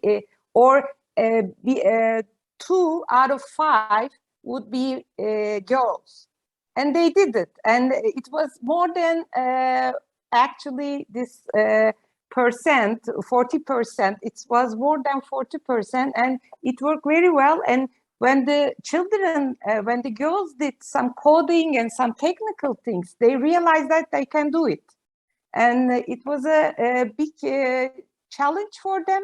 But they believe in themselves and did the project. So this quota work in the high school projects very well, but I don't know the university. So maybe Reinhard would mention about it. No, I think that a lot of experience is there, what we could do to attract more women to university studies.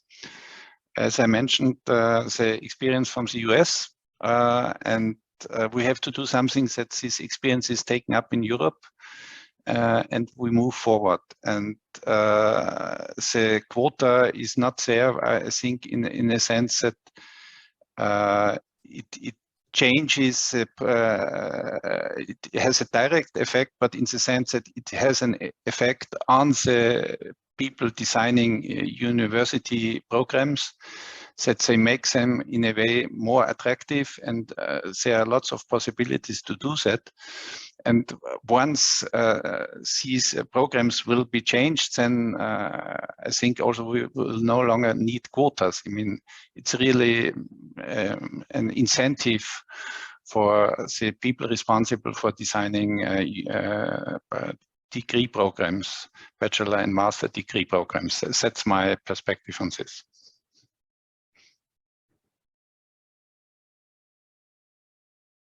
Sorry, I was muted because there are builders outside. Catherine, Ragnar, Andrea, what do we think of quotas?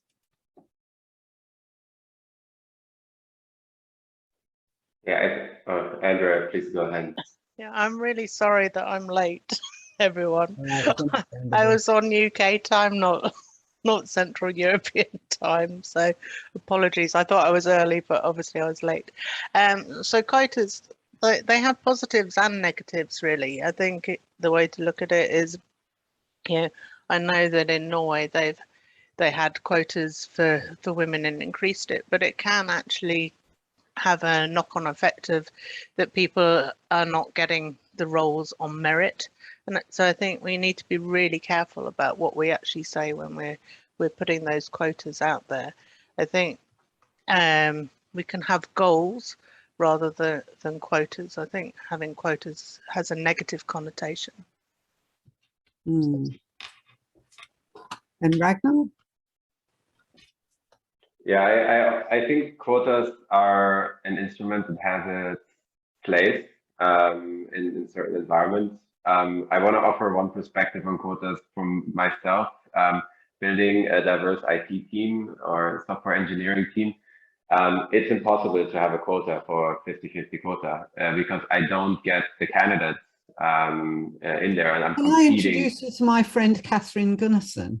I'm sure she'll be able to answer. I've already bookmarked her email in my system, but getting the candidates, I think even for Catherine, she's gonna get it to a limit because there is so much competition for that diverse talent, and so I think we need to combine those quotas with really smart other tools that focus on getting the amount of candidates, the amount of people in the field to the right quota, and not necessarily I think there is a really good place for quotas where you say, oh, there is a large pool of very, very qualified women or diverse talent. Why are they not being promoted into the right positions, right? I think that's a really, really big question that needs to be asked. I think if we go look at the entry level, we need to combine it with a lot of other tools. No, I know it's challenging, and both Catherine and I have got the same business model in my business life. And it's challenging because you end up poaching from one company to another because there aren't enough women to fill the requirement, and that's not appropriate either. And so we'll come to a question very shortly on how do we attract the switchers. But I just wanted to point you to some of the comments that are coming in with regard to quotas in the chat. And I think, you know, I like Jakob's point that yes, it would be an interim solution. We know that quotas won't fix everything, and we know that they're challenging, but they do work as an incentive to change. And then when we don't need them, then we can get rid of them. And so, you know, but what's really, for me, heartening, because I've always believed that quotas were needed to make us move to the next level. What for me is heartening is when I asked this question last year at the DiversIT event, there was more no's. And so I think people are beginning to realize that we need to take some perhaps more radical action to make things change. So, so what do we think the men within the tech industry can do? Because one of the things that we started the whole event with from Byron was, you know, 80% of this industry is male, and therefore it's not just a female problem, it's a society problem. What can the men do to help us? Sibyl, what can the men do to help us? Allyship is very important. As a plane cannot fly one engine, inclusion cannot be adopted or led by one gender, as we think. And what men can do, first, assume leadership in DEI programs. They can be an example and build diverse teams, since they are the majority. They can raise awareness by becoming a spokesperson. For example, in our Million Women Mentors program, 1/3 of the mentors are make as a natural outcome men, and we didn't make a special call for them. So this shows us that the men are willing to take role, but sometimes they do not know where to start. And a lot of mentoring programs and networks are female only. If it is for the girls or women inclusivity, they are waiting to jump in with the right opportunity. We believe the inclusion cannot be adopted or led by one gender. So we are happy to have this result in our program. Great. Which means more empathy opportunities between genders, because our mentees are all women. And with the interaction with the men mentors, they will know each other better because it's one-to-one relation. Thank you. And personal relation. Thank you, Reinhard. What can the men do to help? I think we should really, when leading IT teams, focus very much in our measurement of their performance on the outcome. If you focus on technical data, how much they perform and so, then to argue for diversity is much harder than if you focus on the outcome of the success of the project. And then it's easier to argue why diversity really brings benefits to the whole team. And this would be a very concrete measure to make people adapt their thinking, because we all want to be successful. So it's often you can change games by changing the measurement of success. That's a big topic in healthcare for specialists to improve their communication with other doctors, that we measure the outcome for patients. And I think in this case, we could also measure the outcome of project success. And what we do observe is that in DevOps logics, we partner business teams and IT teams already, in a sense that at the end, the implementation of innovation is what is the measure for success. And that's the best I can think of. And then the other thing is, I think you need to put clear rules on how to behave, how to communicate, and not accept any deviation from the rules. I mean, it's not allowed to intimidate other people with whatever tricks and all this type of thing. And so it needs some strong leadership and management in the teams. I get that, Reinhard. And as I said, Catherine and I have the same business model. We too teach, and we started teaching on microaggressions and micro inequities. And there's two sides to that. It's about teaching the executive that this culture exists and it's toxic within the environment, and then teaching the people who are part of that culture to show them how damaging it can be. Maybe I can also add an experience, so a result of research from colleagues at EPFL, ETH Lausanne. In their ethics course, they try to create awareness, education of engineers to create awareness on these gender stereotypes. And what they observed is that students didn't try to change their attitudes, but they changed the structure of collaboration. So they said, okay, we have to make a structure where it is natural that everyone contributes to the discussions.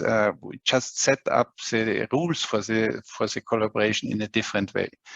Because, and I think this makes a lot of sense, that rather than changing alpha male behavior in the quick run, just change the rules for collaboration. There's a really good paper on that. It's by McKinsey and it's called Taking the Bias Out of Meetings. Really simple, good ideas on how to fix that stuff.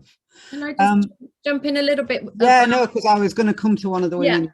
Yeah. So come talk to us about it. Yeah, I was just going to say, you know, what can men do? And this is something that you can do pretty much just, you know, immediately, is to show up to the events that talk about gender, that talk where women are speaking. Because what we tend to do, we do have some really great communities and organizations here of women in tech. We've got Vertinet, we've got Women Tech Iceland, you know, we've got the sister groups and all of these things at the universities, etc. But when we're running events at these, you know, around these topics, who shows up? It's only the women that show up. We get very few men, and this is just females preaching to females about what needs to happen to change. If we're not having men show up to these events and they're not listening to the message, we're never going to get any change. So as an executive, as a CEO, as a tech lead, or whatever you are, if you're a male and you see a female-led event where there's great female speakers, show up, take your team, get them to listen, and take it back to the workplace. Nice one. Thank you, Catherine. Ragnar, what can men do? I think this is exactly it. Listen and be engaged in these kind of initiatives. So I love that I got invited here and that I could try and contribute to this topic. And I think recognizing that this is an important topic and then also putting your energy behind improving the space, I think that's where I will put my energy. Yeah, thank you. Thank you. And Andrea, finally, what can the men do? Men can look at doing some reverse mentoring. I think that's really important, is actually listen to what some of the challenges that the women in your team are facing and what's important to them. We're all different, so we all have different things that we want need. So, just listen and see how you can actually support them through those journeys, but don't make assumptions that you understand. I mean, I was at a talk last night where someone assumed because someone was moving back to India that they wouldn't be interested in the role. But they had seen the role advertised and actually approached them, and the guy went, "Oh, I thought you were going back to India, so you wouldn't be interested." So don't make assumptions on our behalf. Actually ask us, I think, is the other important part. And I think showing up is really important to look how and ask how you can help. A lot of the time, women are crying out for people to actually come and join in, and so it's really good to see Ragnar and Reinhard here today joining in and contributing. And I think the more that men do this, the more they'll understand that we all operate very slightly differently, but we all have something to bring to the table. Listen, thank you all. Thank you. So I'm going to bring this to a close because we're back on time, and we've got a whole set of practical tips, I'm sure, from Mary Cleary coming up. But listen, thank you. Thank you, Sibyl. Thank you, Reinhard, Ragnar, Catherine, and more lately, Andrea. And yeah, great session. I love doing these because I always come away with something new that I can kind of go, oh, well, that means. And the thing that I came away with, apart from your ideas, was women are also told that they shouldn't nod in meetings. I think it was, some influential women said, some influential woman said, don't nod, because it's kind of acquiescent and passive. Hang on, we've just come into our own. Nodding is absolutely de rigueur on Zoom. So keep nodding, keep sharing the credit. I'm a nodder. An individual woman, because we do have huge amounts of value in the world. So thank you to the panel. And Erica, I'm just going to hand back to you. Oh, panel, by the way, feel free to put in links to your organizations and anything you want to say in the chat. So Erica. Thank you. Thank you, everyone. All right, thanks, Jillian. Thanks to our amazing panel. I am really glad that you all were able to join, and I think that we have come back with some great takeaways from this panel. I personally was particularly glad that the point of men being proactive was being brought up and attending events. I remember one person from an organization told me they organized an event where there were only women speakers, and it was also on some tech subject, and they got no fewer than 5 men separately asking whether they're allowed to join or whether it's an all women's event, which kind of struck me as a bit ridiculous. But on to some more positive things. As you know, there are very many projects to upskill women and bring them into the tech workforce. We've also heard several great examples today. And there's a project called Women for IT, which is, in my opinion, among the most successful of them. It's a multi-stakeholder partnership, which is funded by the EEA grants and the Norway Grants Fund for Youth Employment. It's being implemented in 7 countries, one of which is Ireland.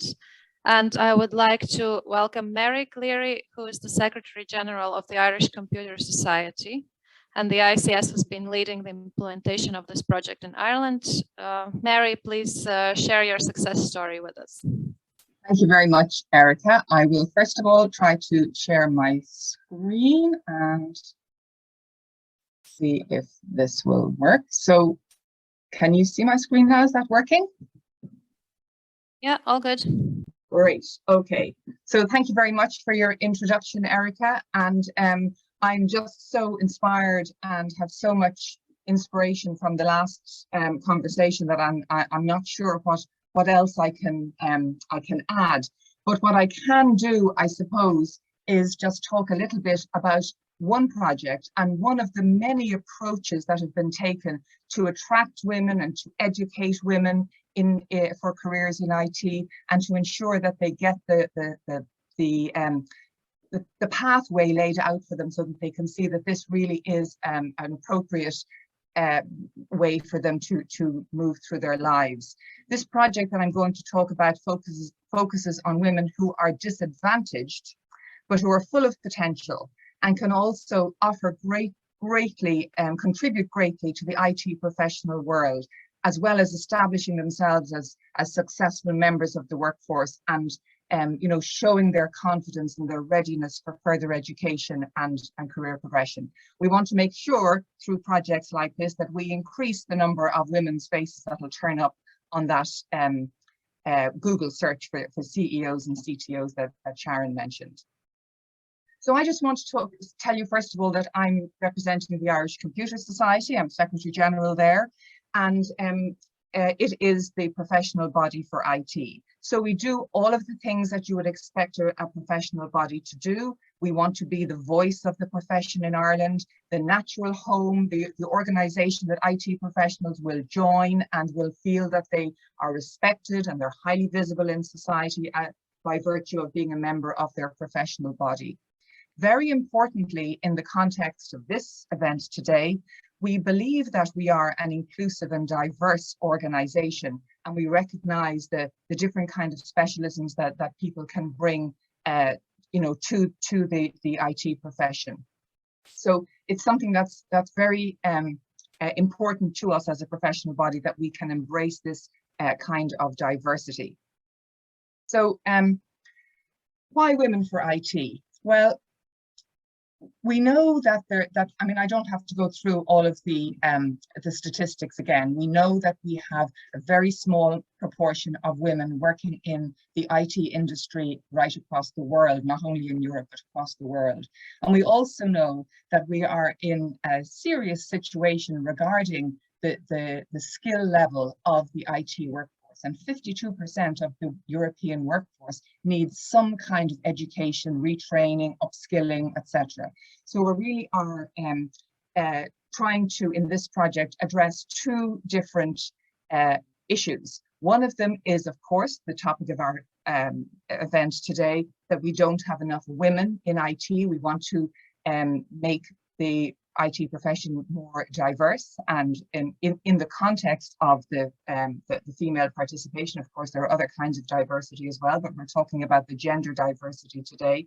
But we also want to take advantage of that great pool of talent, which is currently not being counted, I suppose, or not being taken into the equation when we look at the European workforce and the global workforce, and the skills shortages and the skills gaps that are there. So Sharon's presentation this morning struck lots of chords with me, and I think one of the issues that we do have to deal with is this notion of belonging.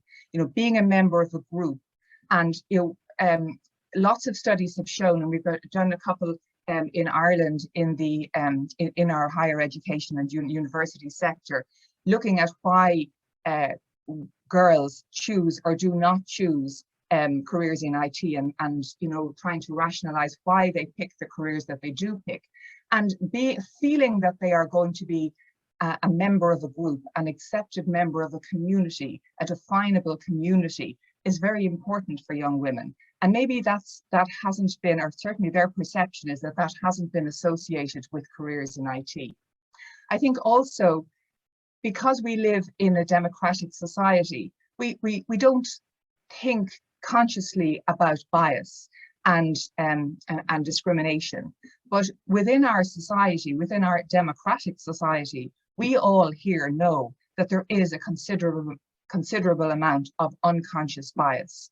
So it's not only concrete things like a pay gap, a gender pay gap, and the hard numbers of women who are in roles, particularly in the IT sector, but it's this kind of systemic bias that's there. It's a kind of everyday sexism. So even within a democratic society, we experience this, and lots of the suggestions and the ideas that were explored in the panel discussion have been focused on this and how we can address it. And I think it's very, very important that we pay attention to those. And whether we agree with the solutions that were put forward, like whether quotas are a good idea or not, we need to explore them and see that probably every solution has a role to play, even if it's not the final answer. But one thing that I do think is important is the notion of voice. And, you know, we talk about a professional body being the voice of the profession and making sure that their opinions and views are brought to the highest tables where policy and legislation are being developed. And I think women need to speak. I think that's one of the things that we can really do to help young women to be active members of society and active professionals in IT and in other professions, is they need to speak. We need to give them the confidence to speak, and we need also to encourage them to give opportunities to other women also to speak. Women can help women, and that's a key focus for us. This project, it's called Women for IT, and it's a multi-stakeholder project which has a focus again on young disadvantaged women to give them a route into a career in IT. There are 9 countries involved: Ireland, Spain, Malta, Latvia, Romania, Greece, Lithuania, Norway, and Belgium. So it goes right across Europe. And the idea is to develop the digital competences and employability of vulnerable young women in the age group 18 to 29. So we're trying to do what I've mentioned, to give these women an opportunity to get involved in careers, and also to provide a benefit to the employers and to the industry by having access to the talent that they can provide. So I said that they were young women who aren't in education or they're not working at the moment. So maybe they're women who are ready to return to the workforce, having had a baby, or maybe they're women who are, you know, not fully unemployed, but maybe in low income or low prospects employment, where they're in, you know, maybe not very sustainable employment. And so the project will directly benefit 700 young women initially, and it'll give them non-formal educational opportunities to get started in their careers. And ultimately, the hope is that this methodology that is established will be available to a much greater number of young people once this project, and in a way, I suppose it's like a pilot to prove the concept once that has been completed. So 700 young people across Europe, and 100 of them, the target in Ireland was 100 young women. I think we managed to do 91 in the end. You can appreciate that it's a difficult target group to attract and to get the confidence of in order to get them to work with you in doing a project like this. So the methodology was based around identifying profiles, job profiles, which were relevant and in demand in each country. And there were 7 or 8 of them altogether decided upon and defined and elaborated across all of the countries. And 4 of them were selected by the Irish team for Ireland. And you can see them there: the digital media executive, graphic designer, data analyst, and junior web developer. There was also, in some of the other countries, software tester, customer service representative, and I think there was a data protection executive as well. So there was quite a broad range of professional kind of roles that were put together into this project to attract young women into them. So the idea was that the young women would be selected on the basis that they would succeed. So there was a little bit of a hurdle to get into the program. There had to be a digital readiness among the candidates, and then also a kind of an aptitude or an interest in the roles that were being presented to them, so that we could have a reasonable expectation that they would be successful having gone through the program. So there was a very simple platform created, which would enable them to register and create their account. And obviously there was a little bit of digital skill involved in doing this. So this was part of the digital readiness, although I know several of them did get some assistance with this, but that was all part of the learning process. And it was made very simple and straightforward and accessible for them. So there was a self-assessment test, which looked at the digital readiness and just a very high level, simple IT tasks to show that the young women would be able to engage with the training as it was delivered. Some of it would be online. Initially, the plan was that most of it would be face-to-face, but you know, this project started 3 years ago, so we were right bang in the middle of it when everything went online. So it was good that we had this kind of competence among the candidates that we were working with, because all of their training was then moved to Zoom and other platforms. So once we had established their basic digital readiness, we called it not competence but readiness, we then tried to give them an opportunity to decide which of the profiles would be most suitable for them. So we created a kind of a self-reflection test, which would look at their technical skills, but more their kind of interest levels and their attitudes towards the profiles that were being presented to them as their options for the training. And then there was a very detailed training roadmap prepared for each of the profiles. Now, we only had 160 hours of training for each of these profiles. So each of these young women was only going to get 160 hours of training. So it had to be a very well structured training program in order to get the key learning points across within that very short period of time. So each of the profiles had 6 units, and a blended learning method was planned. Of course, it did turn out to be online, and they received a badge at the end of each unit. And the completion of the completion of the unit meant that they got a badge, and they needed to complete all of the units and get all of the badges to complete the training and be a graduate of the program. So the learning process, a very important part of this learning progress was the mentor and trainer support.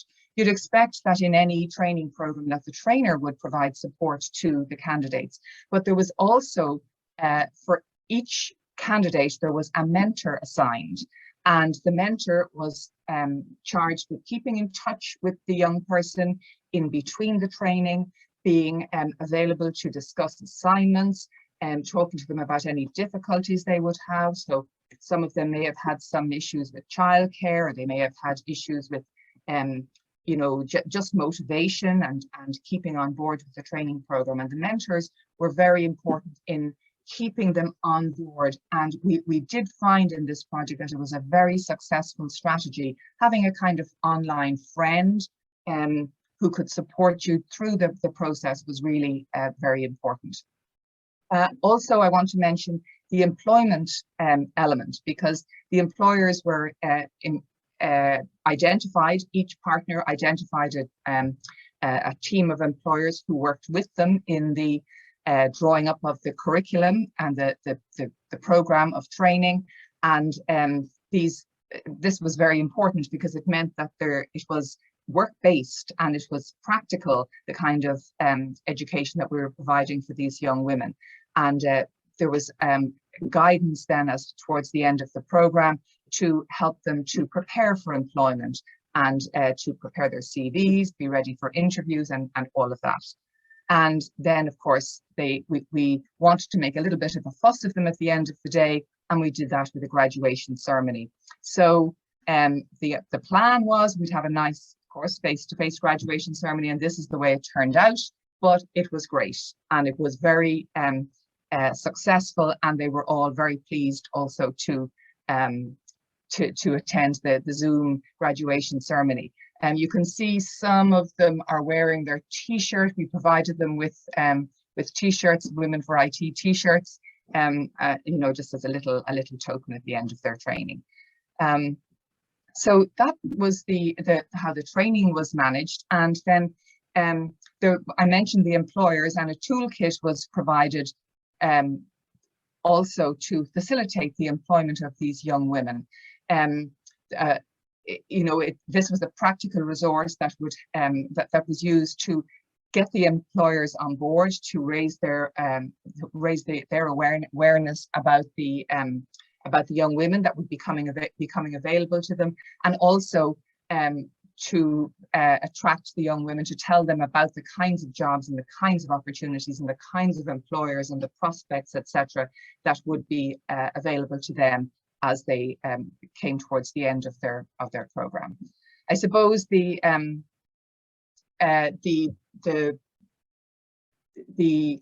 young women were the key target, but the other side of the coin was the employers, and the employers also had to be brought on board, and given an understanding of how significant this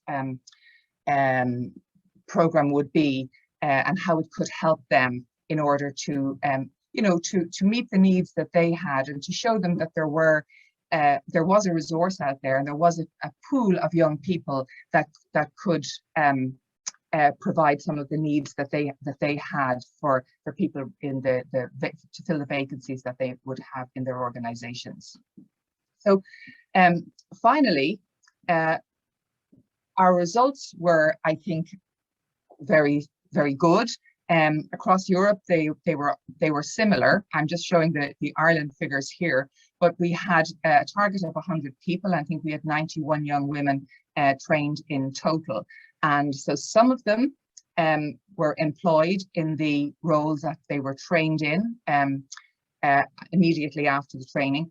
More of them went back to college or for further training, and that was also a very successful outcome. And interestingly, a number of them became self-employed after the program. So this is very, I think, telling in terms of the kind of confidence building that these young women were exposed to, and were, the kind of confidence that was generated in them, pulling out of them this kind of self-belief that they have. But in many cases, if they've been out of the education system and out of the workforce, and they're in their mid-20s, the confidence gets kind of trampled, and it needs to be regenerated. So I think being able to come out of a program like this and to start your own business, start your own company, start working as the sole trader, I think that's extremely beneficial. And there were a couple of people who were still unemployed after the program. And I suppose it's not a magic wand, it's not a magic bullet, it's not going to solve all of the problems, but at least it's hopefully started those people on a journey, and maybe it's the first step, and maybe they need something else, maybe they need a similar kind of program to give them another little boost, another little push. So all of the countries, all of the seven of the 9 countries did this pilot training and employment process, and the level of success was such that the project has now been extended. So, like the best box set, there's a series 2, and that's coming on stream at the beginning of 2022, and it's going to build on the success. So the concept and the methodology is established. And we want to have additional beneficiaries. We want to spread this out to more young people and share the experience and the expertise that's been gained. In order to do this, we need new leaders, and the more people you train and inform about this kind of approach to educating young women for careers in IT, the more success and the wider the dissemination and the impact will be. There'll be some work on sourcing materials for training the young women in the job profiles that have been selected, possibly selecting new profiles to broaden the impact and broaden the attraction, and then documenting the impact, and I think the impact on empowerment, diversity, inclusion, equality. I think these are some of the terms that were used by Sharon earlier, and I think that they're really very important. And just as I come to the end of this, I want to come back to voice. because at the beginning I said that voice is very important and being heard. And, you know, Jillian mentioned nodding at meetings, and I totally agree. It's very important on Zoom, but nodding or you know, being part of a meeting and being part of the conversation, whether it's in the workplace, whether it's in education, whether it's just in society, it's really very important. Using your voice is a great way to demonstrate competence and confidence, and women need to speak, and they need to give speaking opportunities to other women. So I'm just going to finish here with a quote from King Lear, and you can make your own judgment on it, but Shakespeare's voice said, "Her voice was ever soft, gentle and low, an excellent thing in a woman." So if you want to check it out, it's there in King Lear, Act 5, Scene 3. So, you know, it just shows you the kind of, we talked about stereotypes, and we talked about, you know, what society tells us and what society says to us. I wonder, is there a little bit of that sense of the you know, assessment of a woman's voice and a woman's place and a woman's importance in the workplace, in the education field, in society? Is that there a little bit still? I wonder. But it's something we've got to be aware of and work against. So I'm happy if there are any questions. I'm sure I'm over time, so there probably aren't, but I am also available for conversation or for communication. Mary@ics.ie, or my colleague Lucia, her email address is there also, and she's the project manager for this project on the Irish side. So thank you very much indeed. I was very privileged and happy to speak to you today. Thank you very much, Mary. It was a very inspiring example. You know how they say that we should change the world one step at a time. Well, you changed it 91 steps at a time for now, and apparently with more to follow. So thanks a lot. And finally, I would like to introduce the CEPIS Secretary General Jakub Christoph, who will just close the event and provide some inspiring thoughts, hopefully. Jakub, the floor is yours. Thank you. The bar raised high again, Erica, but well, I must say that I'm very excited about after this event. I took quite a lot myself, and I hope that all the attendees become more aware about both the issues, but also the solutions regarding making the tech professions more gender equal. But I think it's a time that we and it was mentioned across all the sessions today. That we need to move from discussion to action, and I think each of us participants here and wider community can contribute to building more inclusive IT professions. I think that first of all, as individuals, we need to become more aware about unconscious bias. Sharon mentioned it earlier, later Jillian and the panelists, as well as Mary, mentioned that we all have some dose of unconscious bias. I'm guilty myself. I remember that not long ago I was browsing through some social media and saw an advert for a coding course for young children, and my first thought that came into mind was, oh, it would be an excellent thing for my son. And only 2 seconds later I realized, well, I have a daughter as well. Yes, she's younger, but that was my first thought. So we all have it, we don't realize it, but if we do and realize about the obstacles that women are experiencing in the tech careers, and we can then raise the awareness. We can talk about the available solutions that were mentioned through today's webinar. And if you are in a position, you can become a role model and mentor.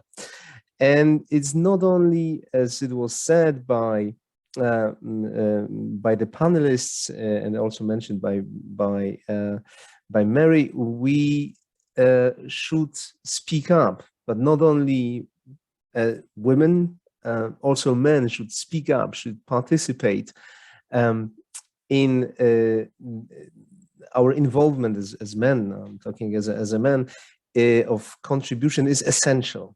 So to all fellow male colleagues, if you are in a position to become an ally and mentor for women in tech jobs, please do, and also encourage other colleagues to do so. As Katrin said, please invite your male colleagues to the meetings about the issues and about the solutions.